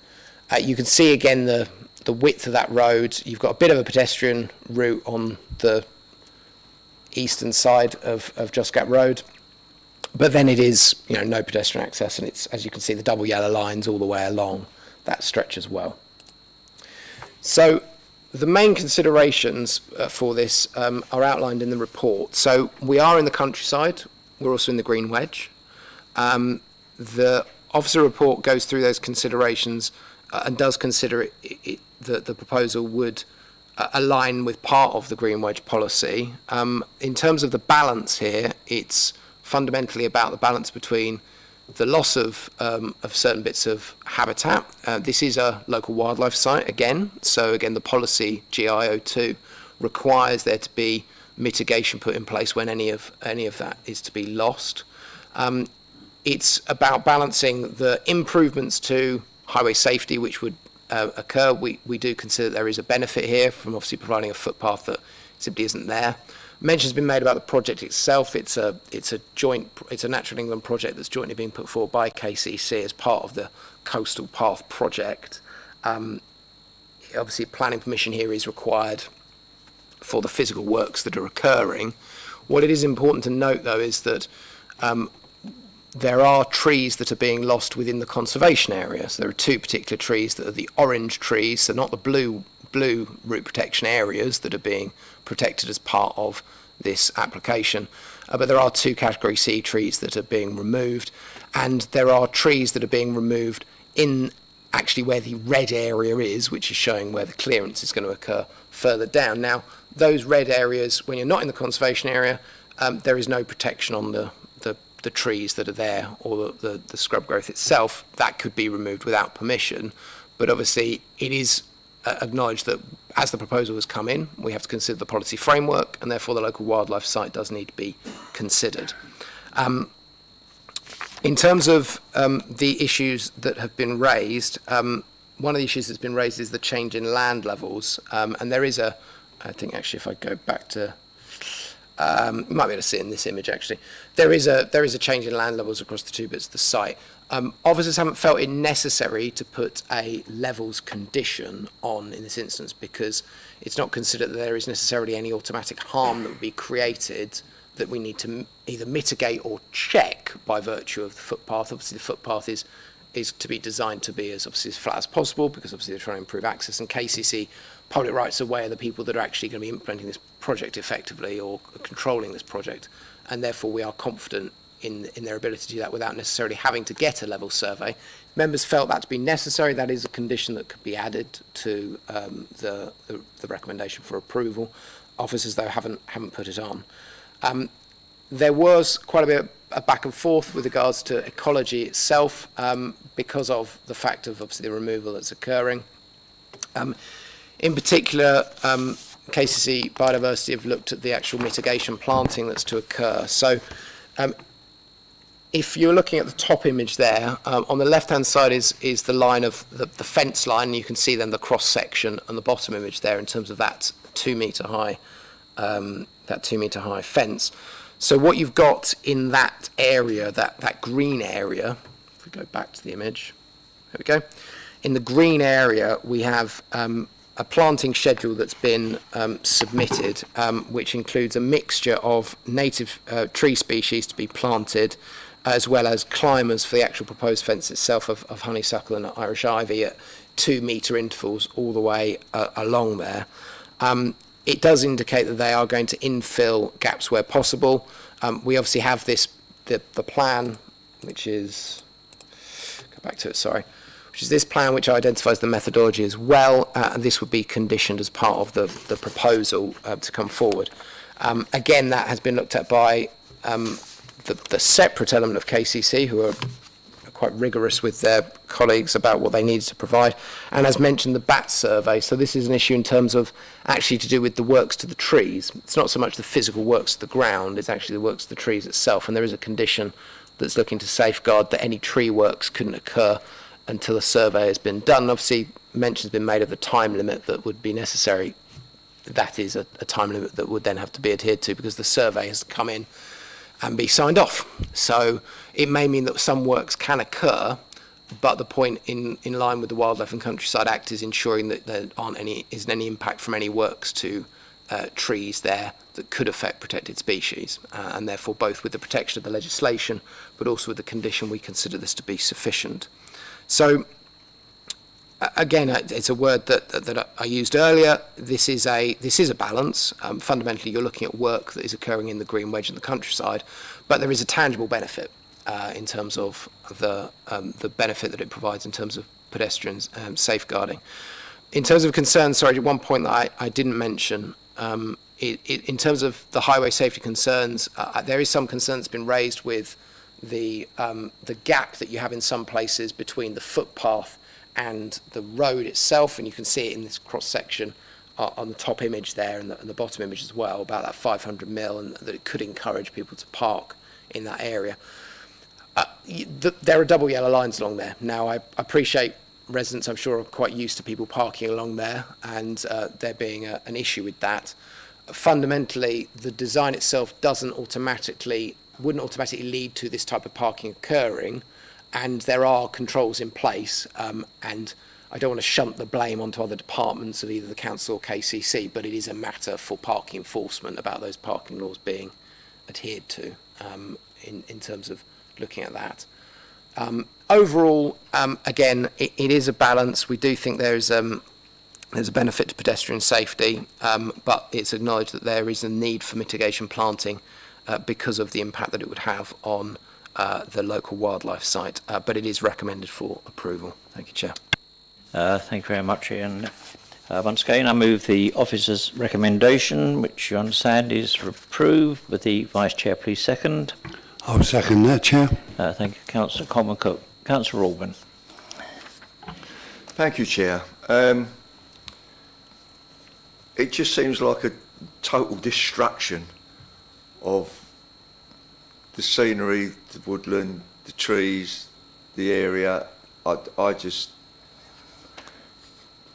for this relatively small footpath to be put in, it's not been necessary for however long I've been here, since the 1970s, and I play golf sometimes, and I've played golf at North Foreland there, and plus gone up down there many times, And I just don't see the actual need for this. I know what it says. I've read the report in relation to, you know, this is the Secretary of State, and we got this new this footpath, for England footpath. But for what they want to put in and the amount of destruction that's going to take place, I don't see it fits, Chair. I'm sorry. Thank you. Thank you. Councillor Hart. Thank you, Chair. I do agree with Councillor Orban, believe it or not, which is quite unusual, isn't it? But I would like to know, because obviously this has been thought of in a major construction way, how many people are going to use this footpath? Has any estimation been put forward as to, is it 100 people a week, is it 100 people a month, is it 100 people a year? So some sort of survey must have been done on how many people walk down that road. Otherwise, it wouldn't be deemed necessary. So I'd like to know from our planning officers, please, how many people they expect to use this path. Thank you. I'm afraid I don't have that information. Whether or not other, I mean, the project itself, I think it's the context of the project is it is a nationwide project by Natural England to try and create this coastal path, and obviously the principle is something that sort of has been mentioned again in terms of the Secretary of State. I think that the reality is to get a pedestrian route, which I do think is supported by a number of people, there is no other place you could put it without effectively incur. If you go on the other side of the road, it's private residential properties. It's just never going to come forward on that basis. The issue is then that balance between what the harm is from what's occurring, and obviously the point here is that the policy itself, the local wildlife policy, specifically cites that it does allow for loss. It's not saying you can't have an impact. It's saying it's only if sufficient mitigation is in place, and that is why, obviously, with the fact that if this is unmanaged area at the moment, and obviously what's being proposed is planting of native species which have been endorsed in terms of the variety that's being provided. It is acknowledged, though, that you will require certain areas to be, effectively you'll need to make the footpath there, so they will be removing areas. But the balance is obviously the key bit that obviously I'll defer to members in terms of that. Thank you. Councillor Bayford. Thank you, Chair. Living in Kingsgate, when I bring out my young children, we often took this walk, and to be honest, I would have been very, very happy to have had a footpath then. I found it quite concerning. There's far more traffic now than there was then, and I feel that a footpath is necessary. However, I think the Kingsgate Castle is a very, very beautiful building, and it's a landmark that's seen far and wide, and I think the residents keep their castle, keep the grounds beautifully, and have sound knowledge about what fits in and what doesn't. In which case, I think that their views should be taken into consideration. The issue of the railings has been addressed. They will be the black colour that's required. I think that their comments about land levelling should be considered. I also wonder about the bollards, although that probably would be a KCC issue. But I feel we do need this footpath. I very much support it, but I do think that the views that the residents have put forward from the castle should be taken into account. Thank you. Councillor Wallins, yes? Thank you, Chair. I've got to say that as a few years ago, I had the great privilege of spending just over 8 months in hospital after being hit by a car, and it was in a different place. I fully support anything to make pedestrians around the road safer, so totally support it. Thank you. Councillor Wright. Thank you, Chair. Can I just clarify, as I understand it, that means the new path would have trees, foliage either side of it? Or would it be out on, So part of it is on the road, so it's the continuation would occur, if I go to this image, so the footpath would continue along here, and then if I go back, then what happens is it's along the road with the trees that are to be retained along here. Then it basically cuts in, so there will be trees still on the road, and the footpath then goes behind those trees. One thing that has been identified is that the trees, when the footpath is within the root protection area, they are looking to effectively put. Hang on, it's the wrong plan.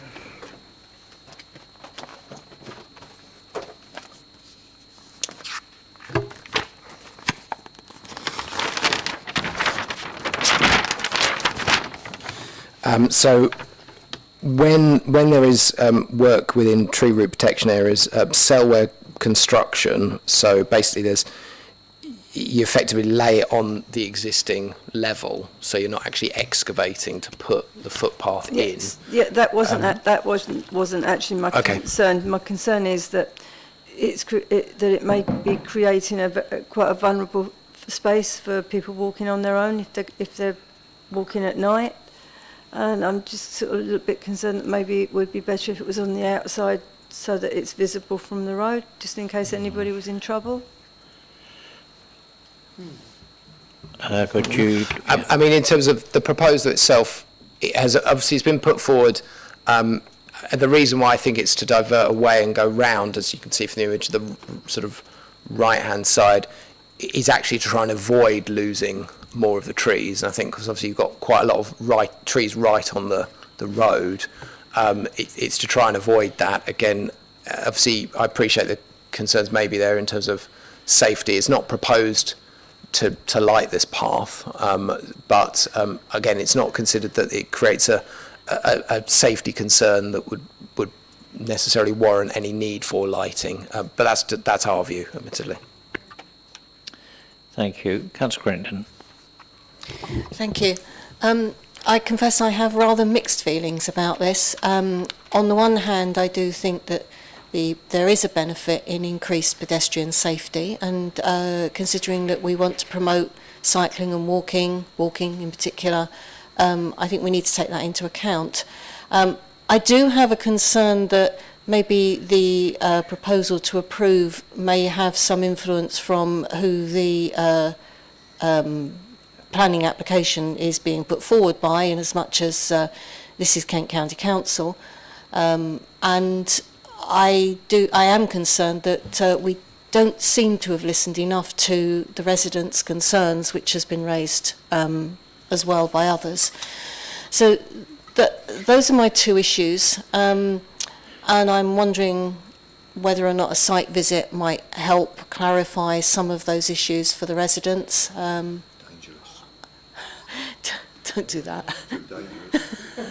It's too dangerous to walk down there at the moment. But thank you, Councillor Alban. Those are my thoughts. But thank you. Thank you. I'm going to bring Ian back in on. Unsurprisingly, the applicant, the relevance of the applicant, I suppose, is only in so much as obviously this has come forward from the sort of public rights of way team, and obviously the principles that they're putting forward, it's more about the merits of the case rather than the applicant. Indeed, we continually annoy KCC by not approving their housing developments, especially around the back of Ladham's, the primary school in Cliftonville. I'm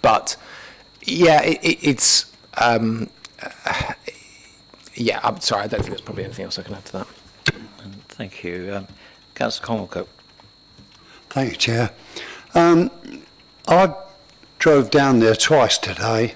On both occasions, there were a number of people walking down that road, which was I thought, quite sort of dodgy.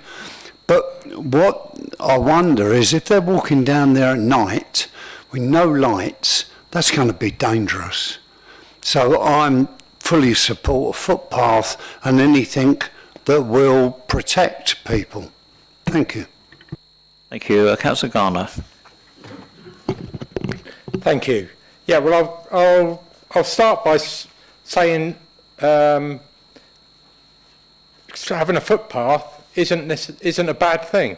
So, Councillor Wallin and Conwell-Cook, I agree. A footpath here would be helpful, but this shouldn't be a binary issue in that there isn't a footpath, so we have to have a footpath so we'll agree whatever footpath is put in front of us. The footpath that is being proposed is going to result in, as Councillor Alban has said, the removal of a large number of trees and hedgerow unnecessarily. Some of those trees are in a conservation area and some aren't. I mean, to me, that only matters in terms of them needing permission. But the loss of any of them is a bad thing. And just some details about that. 2 of those trees are quite significant holm oaks, 6 metres and 7.5 metres tall. And we do, as an aside, we do seem to be a bit too keen to give permission to fell holm oaks in the district. So I don't think the argument here is necessarily whether or not a footpath is a good thing. It's whether it's the right footpath. One thing I will say, this is the first time at planning committee, I think, where a member of the public speaking in support of the application has helped convince me that I'm not minded to support it, because there are so many issues still outstanding that don't seem to have been resolved through conversations or further conversations with the residents who know what they're talking about. And I think that needs to be considered. So an option we should consider is, as was suggested by others, maybe a site visit.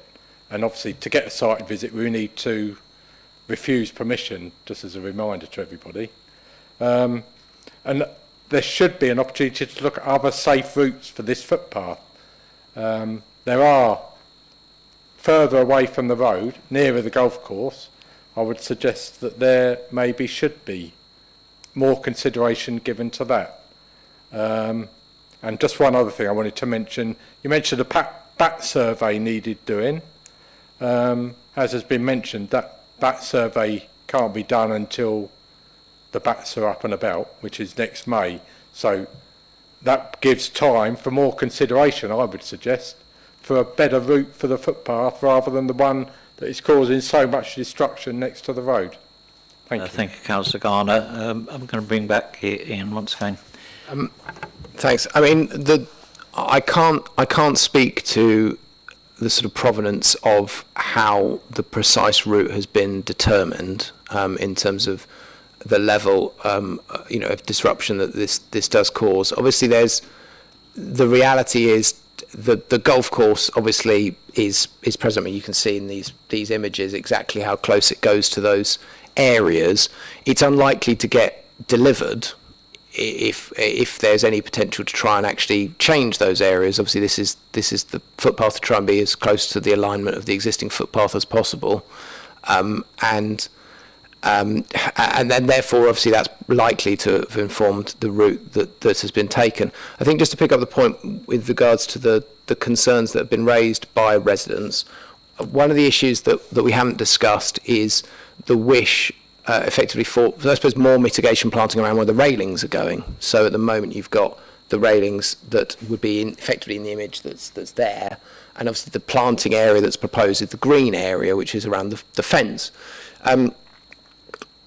The mitigation obviously hasn't been proposed because obviously what is actually being attempted to do is just use the planting that's there and actually just erect some quite small railings. Obviously the reason why they're railings primarily is because it's in a conservation area, and therefore that's why we've looked to condition the design.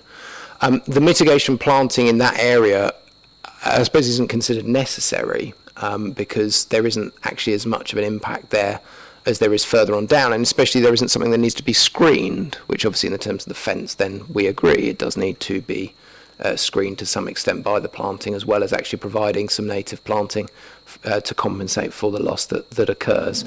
Obviously we've clarified a bit about the railings in terms of the height and the colour, and again in terms of the level survey, if members felt that was a particular need, then it is something that could be added, but obviously that's one of a number of points that members have raised. So. Thank you. Councillor Crinton, and come back. Thank you. Coming back to the safety issues with cars, and really Councillor Coleman-Cook's comment made me want to say this. As a woman, most likely to be walking on my own, If it was dark, even at 4 o'clock in the afternoon on a winter's day, I guarantee I will not be on that path because I will be out of sight and feeling very, very vulnerable. So I think, you know, can we kind of bear that in mind, because that is actually a safety element. All these trees are very nice, but I'm going to be out on the road with the cars where people can see me in headlights, if nothing else. And I think that's the point that actually Councillor Wright was trying to make as well just now. So just something to think about. Yep. Yeah. Just on that, I absolutely understand the perspective. The one thing I'd say is that there aren't streetlights along that road at the moment. So in terms of illumination of the bit of the footpath that's not actually got a footway, there is obviously, I suppose you're in the road, so there's more vehicles potentially. What you can see in this image, though, is that the actual footpath that is in place, the other side of the road, does run all the way down Just Gap Road. So that is an existing footpath, obviously, in an existing relationship, but absolutely understand, and you, as you say, you wouldn't walk along there anyway. But that's why it's not, again, it's not considered this, again, it's difficult because it's a personal choice about what people do and not. But again, it's not a reason that we would resist the development by virtue of it definitely leading to a public safety issue. I'm now going to bring my colleague in, who probably doesn't know I'm going to bring her in, who's just mentioned that she was actually involved in the initial discussions about this, which one was not aware. So. Yeah. About a year ago, KCC approached us, and I had some initial meetings with them talking about different options, and they had some different options for the footpath that they put to me and said, oh, these are the different things we're looking at. So the advice I'd given them was to look at the location of the path that would result in the loss of the least number of trees. So I encouraged them to go out and do a survey of the trees and work out through plotting where the trees were on a plan where they could create a path that would result in the least number of trees being removed, because protection of the trees obviously is quite important in terms of the amenity of the area. The concern they had, because they were trying to talk to the golf course as well, and obviously that's private land, and they did put forward an option that did look at moving the path further south, but as you can see in some of the plans, the putting green on the golf course is right up against the edge of this of the trees. So if you go further south, it will impact on the golf course and the location of those putting greens, and they will have to sort of be on board to allow the path to go there across their land and sort of redesign the putting greens to accommodate it. So it was a bit of a tricky one. I'm not sure where KCC got to on that, because they did go to a meeting which I didn't actually attend, talking with them about it. Obviously they didn't get very far because we've come in with this application that isn't looking at putting the path on the putting green, but it is looking at the location that results in the least number of trees being removed. So yes, we did, I raised concerns when we initially were looking at it. It's an area that we would want to see the trees retained and the areas for wildlife retained, but at the same time, I mean, I personally, from walking along there, know that it's quite tricky as you go around the corner, because it's on a bend as well. So in terms of public safety, if you're coming up the road, you're coming round and you've got no footpath along there, so it is quite difficult that you're trying to look around the corner for oncoming traffic, and there's just no footpath. So yeah, it was something that we felt was beneficial for the public. Thank you for that, Emma. Councillor Wing. I mean, I think we all agree that pedestrian safety is paramount, really, and also we need to consider the loss of trees. But I mean, I don't walk that route, but I've cycled that route, and what I can't understand is why we would spend money, or somebody would spend money, on creating a footpath that is only to be used by people on foot, and that cyclists still have to go into the main road, which is still very dangerous for cyclists on that stretch up there. It is a very dangerous stretch of the road. So I don't understand. It seems to me that we've just got this thing that isn't really fulfilling what it really needs to fulfill, which is the protection of people on bikes and pedestrians, mums and dads with pushchairs. I'm making the assumption that if it's not capable for a bike, what does a parent do with a double buggy or a large person on a mobility scooter? So I don't. It doesn't seem to be well thought through to begin with, and then you have got the loss of the trees, which is also concerning. That's what I'd say. I won't support this. although you. we need a safe route there. Ian. Yeah, just again, I appreciate, apologies for sort of slight repetition of earlier. I think it's that for KCC to do it and to have it be a combined cycle and pedestrian route, it has to be wider for safety in terms of conflict between cyclists. I know. I mean, in terms of there is the provision for, I think, the width of a double buggy, and it is tricky because there is no perfect solution here. There is nothing that doesn't impact on the trees, and the vegetation there, and therefore that's why it is a balance. I think that the concern from officers' perspective is normally if the motion were to fall because of members' concerns, what we would suggest is obviously further discussion with KCC about any alternatives, etc. But we wouldn't, I think, necessarily be likely to be able to come back with anything that's any different.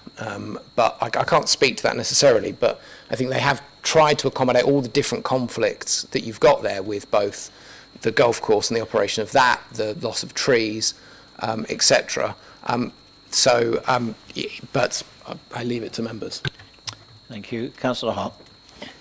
Thank you, Chair. I've listened very intently to the conversations had round here, and I'd like to know who owns the land. Is it KCC land or is it golf course land? We understand that Kingsgate Council own the corner, but if it's council land, my concern is I would rather see a whole oak destroyed and cut down, because they really are weeds in most people's ideas. It's not a decent oak anyway. I'd rather see that cut down and have ladies' safety decently looked after, because it's right by the road and lit and can be seen, than having to go into an area which is 60, 80 feet long, possibly, I don't know how long it is, where they feel at risk. And I think for the sake of a tree, or two trees, I would rather see something which is more appealing to the safety aspect of the ladies' concerns, we've all mentioned it, and for anybody else who has concerns for their safety. And I think that just because we're going to go around a tree and put somebody's safety at risk, I think is a bit immature, really. Thank you. Thank you, Councillor Hart. Yes, you're doing well tonight, Ian. Thank you. The land, obviously mentioned about the triangle, which has been mentioned in terms of Kingsgate Castle residents. So the reason this is coming to planning committee is because we own the land in terms of the golf course. Obviously there's a lease involved in terms of the golf course and operationally. That's the reason why it's before members this evening. Again, I think in terms of it's not been put forward with any lighting. Obviously, again, local wildlife site. It's an area which you'd potentially want to be dark to avoid any particular ecological impact. But admittedly, we do not know if there's been any investigation of a level of low-level lighting. Again, it will likely be potentially maybe a limitation on a budgetary basis. I do not know, but obviously it's been put forward on the basis as it is, which is obviously identical to the one that's obviously to the south. Thank you. Thank you, Ian. Councillor Keane. Thank you. It isn't perfect, but I know this bit of road and it is extremely dangerous, and I think on balance that there needs to be a footpath, so I will support it. Thank you. Councillor Bayford? Yes, sorry, Chair, just quickly. I may have missed it, but the proposed width of the new footpath, is it the same as the existing footpath further down? I can't confirm. I know it's 1.5 metres wide. Okay. But yeah. I think that looking at I can actually see it's on this plan.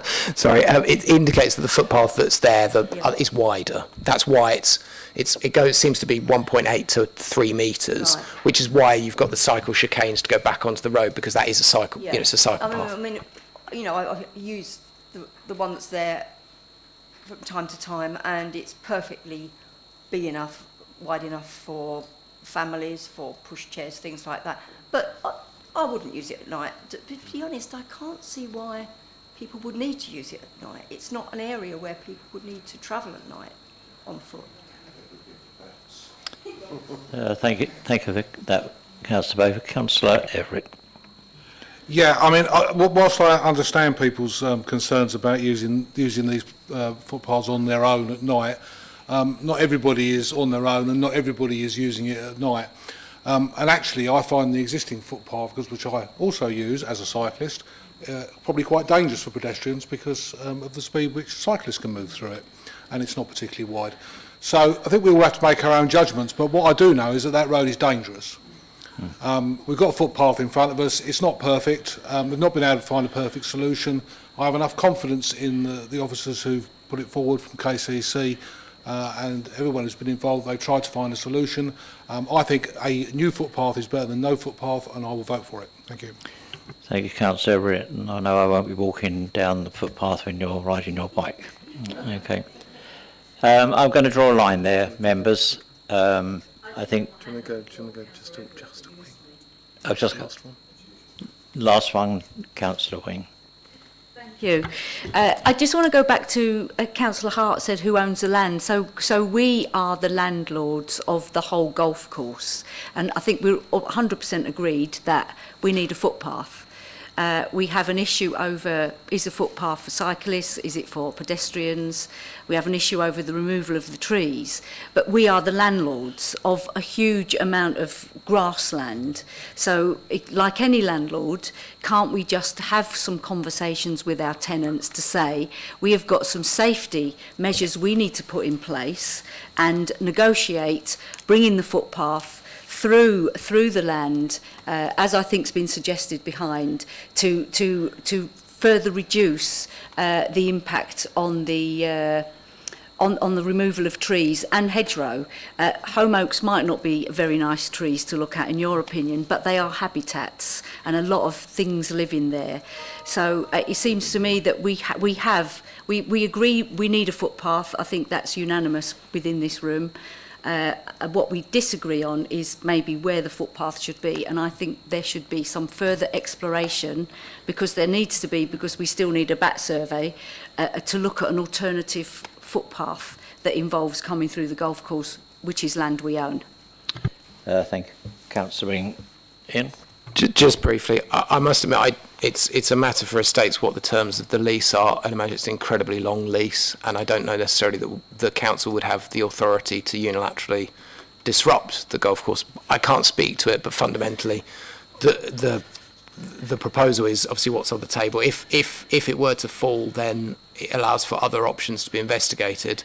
But at the same time, as I outlined, there is always going to be a bit of a balance here between the different conflicts that you've got with the minimal space that's there. Thank you, Chair. Thank you, Ian. Okay, members, again, very good discussion and debate there. So I'm going to put it to you. Are you hot, Councillor Owen?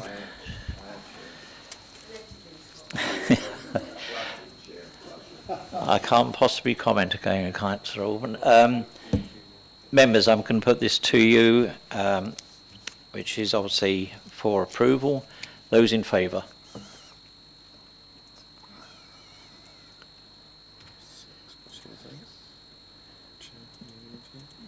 And me? Four. Are those against?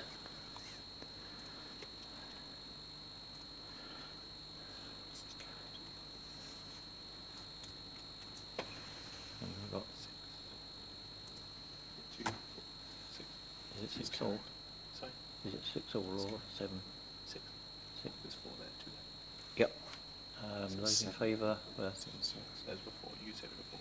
Yes, 7. Okay. Members, that has been approved. Oh, no, sorry. Yes? Did you say... Yes. 4. Okay. So 4, 6. Yes, it's 6. Should we... Just bring it in. We'll do it again. We do it again. Sorry, members. Just to be absolutely clear. Yeah. Ben said 4, so it's four, as in he is 4. So that's all right. 4. But we'll do it again. So. Sorry, you were saying 4. That's all right. Beg your pardon. Okay. Right. I will ask. Have a hand. Those in favour, please show. Okay, those against? Yeah. Abstentions? That's carried. That is carried. Thank you, members, and I say, I totally understand the concerns there. But thank you. Right, that concludes public speaking for this meeting. I will call on our clerk, Stephen, to read out the remaining planning applications. If a member wishes to reserve the application, please will they let me know. So, Stephen. According to your agenda, 4F for approval number 6, we have 19 Church Road, Ramsgate. Councillor Crittenden. Okay. Item 4H for approval number 8, 60 Northumberland Avenue, Margate. Okay. Nope. Item 4I for approval number 9, 71 West Dumpton Lane, Ramsgate. And Nope. item 4J, shall I say that one? 4J? No one? No one. Yeah. Yep. Item 4J for approval number 10, the garage blocks at Toblin Drive, Margate. Okay. Nope. So it's just the one, 19 Church Road. Yes, so the application's not reserved for debate. Can I have a proposer to move? Those applications have not been reserved, determined in accordance with the officer's recommendations. And a proposer, please. Thank you, Councillor Orban. Seconder, Councillor Shrub. Do members agree? Thank you. For the benefit of the public, if we have any left, I will call upon the clerk just to read out the applications that have been determined. Thank you. Item 4. You okay? Item 4F for approval number 6, 19 Church Road, Ramsgate. Reserved by Councillor Crichton. No, as No, those have been approved. The other one is the other three. So read the other ones out. Oh, sorry. I do apologise. The other items, 4H for approval number 8, 60 Northumberland Avenue, Margate. Item 4I for approval number 9, 71 West Dumpton Lane, Ramsgate. Item 4J for approval number 10, garage blocks at Toblin Drive, Margate. Thank you. Thank you. Thank you, Stephen. Right, it's Emma. Please, Emma. Thank you, Chairman. The application site is outlined here in red. It's in the Ramsgate Conservation Area. You can see Church Road in this location here. And then just an aerial view of the site. So again, this is the application site here. And you can see Church Road in this location here. So this is the front elevation of the existing building. So it's a single dwelling. You can see it within the front elevation at ground floor level are sliding sash timber windows. You can see in this photo as well the original sort of stills that were around the gap. So this was originally an opening to drive through to a yard at the rear. So it was originally to do with a timber yard, and this would have been the access through. So through a previous application, when it's been turned into a residential unit, this has been the window and brickwork that has infilled this space. So the actual windows themselves are not original to the building. They've just been an addition when that change of use took place. This is a closer view of the windows. So they are quite traditional looking, being sliding sash and timber, and therefore they do currently fit in with the character of the conservation area.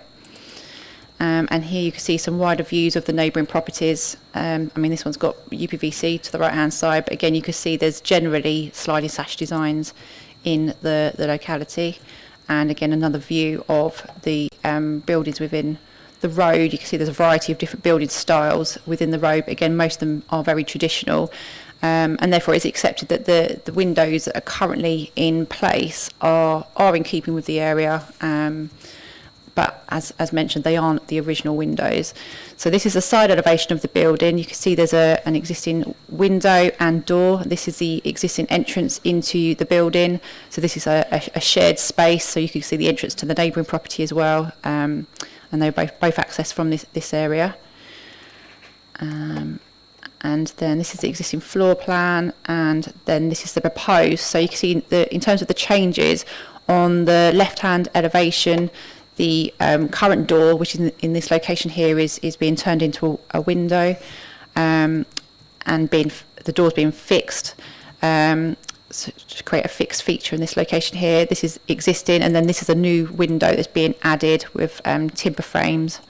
And then to the front elevation, those existing windows are being removed at ground floor level and being replaced with the new entrance door. So the aim of this is to create entrance from the front rather than an entrance from that side elevation. And then this is the existing elevation plan. So again, you can see the existing windows at ground floor level, and then this is a proposed plan. So these are timber effect doors. This door on the left is the actual opening door. These are two fixed panels with windows within, but it gives the impression of sort of bifolding panels that open. So in terms of the conservation area, it's felt that whilst the original windows are in keeping with the conservation area, this is actually potentially an enhancement because it actually draws on the historic character of the building and the fact that this was originally an access and an opening that led to the yard at the rear, and that's how the building was originally built, as you can see from those stills and supports that are visible within the front elevation. So this actually draws from the historic context of the building and puts in place something that is more in keeping with its historic use. Again, it's timber, which is in keeping with the conservation area, and the doors are of a design that is considered to be appropriate, and no concerns are raised with the conservation officer. Then within the side elevation, so again, this is the existing elevation, so you can see the existing window and the door in this location here. And then this is now how it would be with the new window being inserted in this location, which again is timber framed.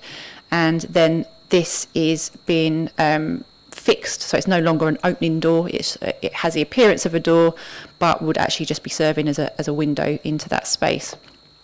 So again, there's no real concerns from the change of the access, and the fact that the windows are all timber is considered appropriate. In terms of any impact to neighbours, this additional window is intended to be obscure glazed with some sort of stained glass, with details of this were submitted as part of the application, different ideas of how it could be, stained glass could be used within it, and that would prevent any overlooking in towards that space. But in any case, it's not a private space, it's just the shared entrance serving the other units. And in terms of the front doors, again, there's no impact to neighbours. So it is recommended for approval on the basis that we do actually consider that the proposed works would be an enhancement given the historic use of the building. Thank you. Thank you, Emma. Once again, I move that the officer's recommendation be adopted. Vice Chair, please second. I'll second that, Chair. Thank you, Councillor Coleman-Cook. Members, Councillor Crittenden. Thank you. The reason that I wanted this considered is because whilst I hear the comments about the original use of the building, the threefold doors is now completely out of keeping with the other frontages along the rest of the road, as you can see from the photograph that was shown earlier. And given that it's a conservation area, that is what I wanted members to consider. Thank you. Are they three folding doors, Emma, or is it? Don't mind me asking you. The door on the left is a door, and then the other two are imitation doors, but they will be fixed. So as mentioned, as you can see in this elevation or this photo here, there is a variety of different building styles within the street, and whilst it's accepted that the windows that are currently within the building are in keeping with what's within the street, you have to consider the historic use of this building and the fact that this had an opening there originally and was originally an access and didn't have windows there. I think that just has to be considered as to whether what's proposed is actually more appropriate and actually makes it a bit more unique in the conservation area, drawing on the history rather than just something that ties in with other buildings. Thank you. Does any other member wish to speak? No? Are you awake? Thank you, members. Right, I put this to you. Those in favour of this application, please show. Those against? That has been carried. Sorry, Councillor Wing. 1 abstention. Thank you. Members, thank you very much for your time tonight, and once again, good discussions on the applications. And it's all round to Councillor Shrub's house now for a birthday drink. And thank you to the officers and Stephen, and take care. Good night.